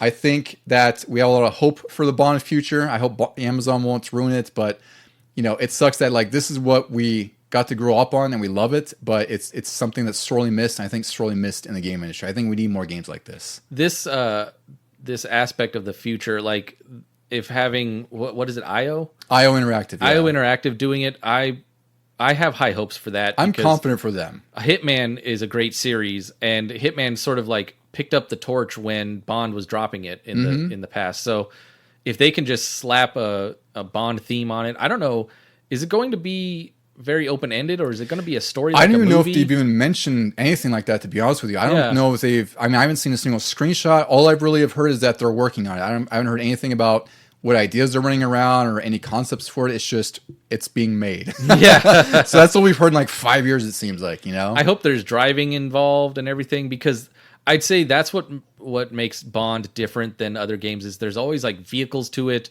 and there's just over the top villains with crazy like last levels and stuff like that. So we need Bond back in the series, back in video gaming, because he naturally hits the variety that you want in a game to keep it fresh, right? That's why I think the earlier games were so successful, is that they had all this variety, like all those Bond moments, just like you said, where there's like an action sequence, opening credits, there's like a opening level, driving sequence, rail sequence, stealth. Like, they tried to match Bond, and that's why they were so freaking good. And these other games just chose to derive from games that already existed, that was popular at the time, which again might be fair because they're trying to make money on these things, but at the same time, all those games suffered for it. Yeah. We've had a sort of a decade of mediocrity at post EA with these games, unfortunately. A lot of these could have been anybody else. Like, you didn't have to have Bond's name on it. Exactly. That's a really good point. Like, you could have called this anything else. Could have been called Spy Thriller 00725, and it would have been all the same. Yeah.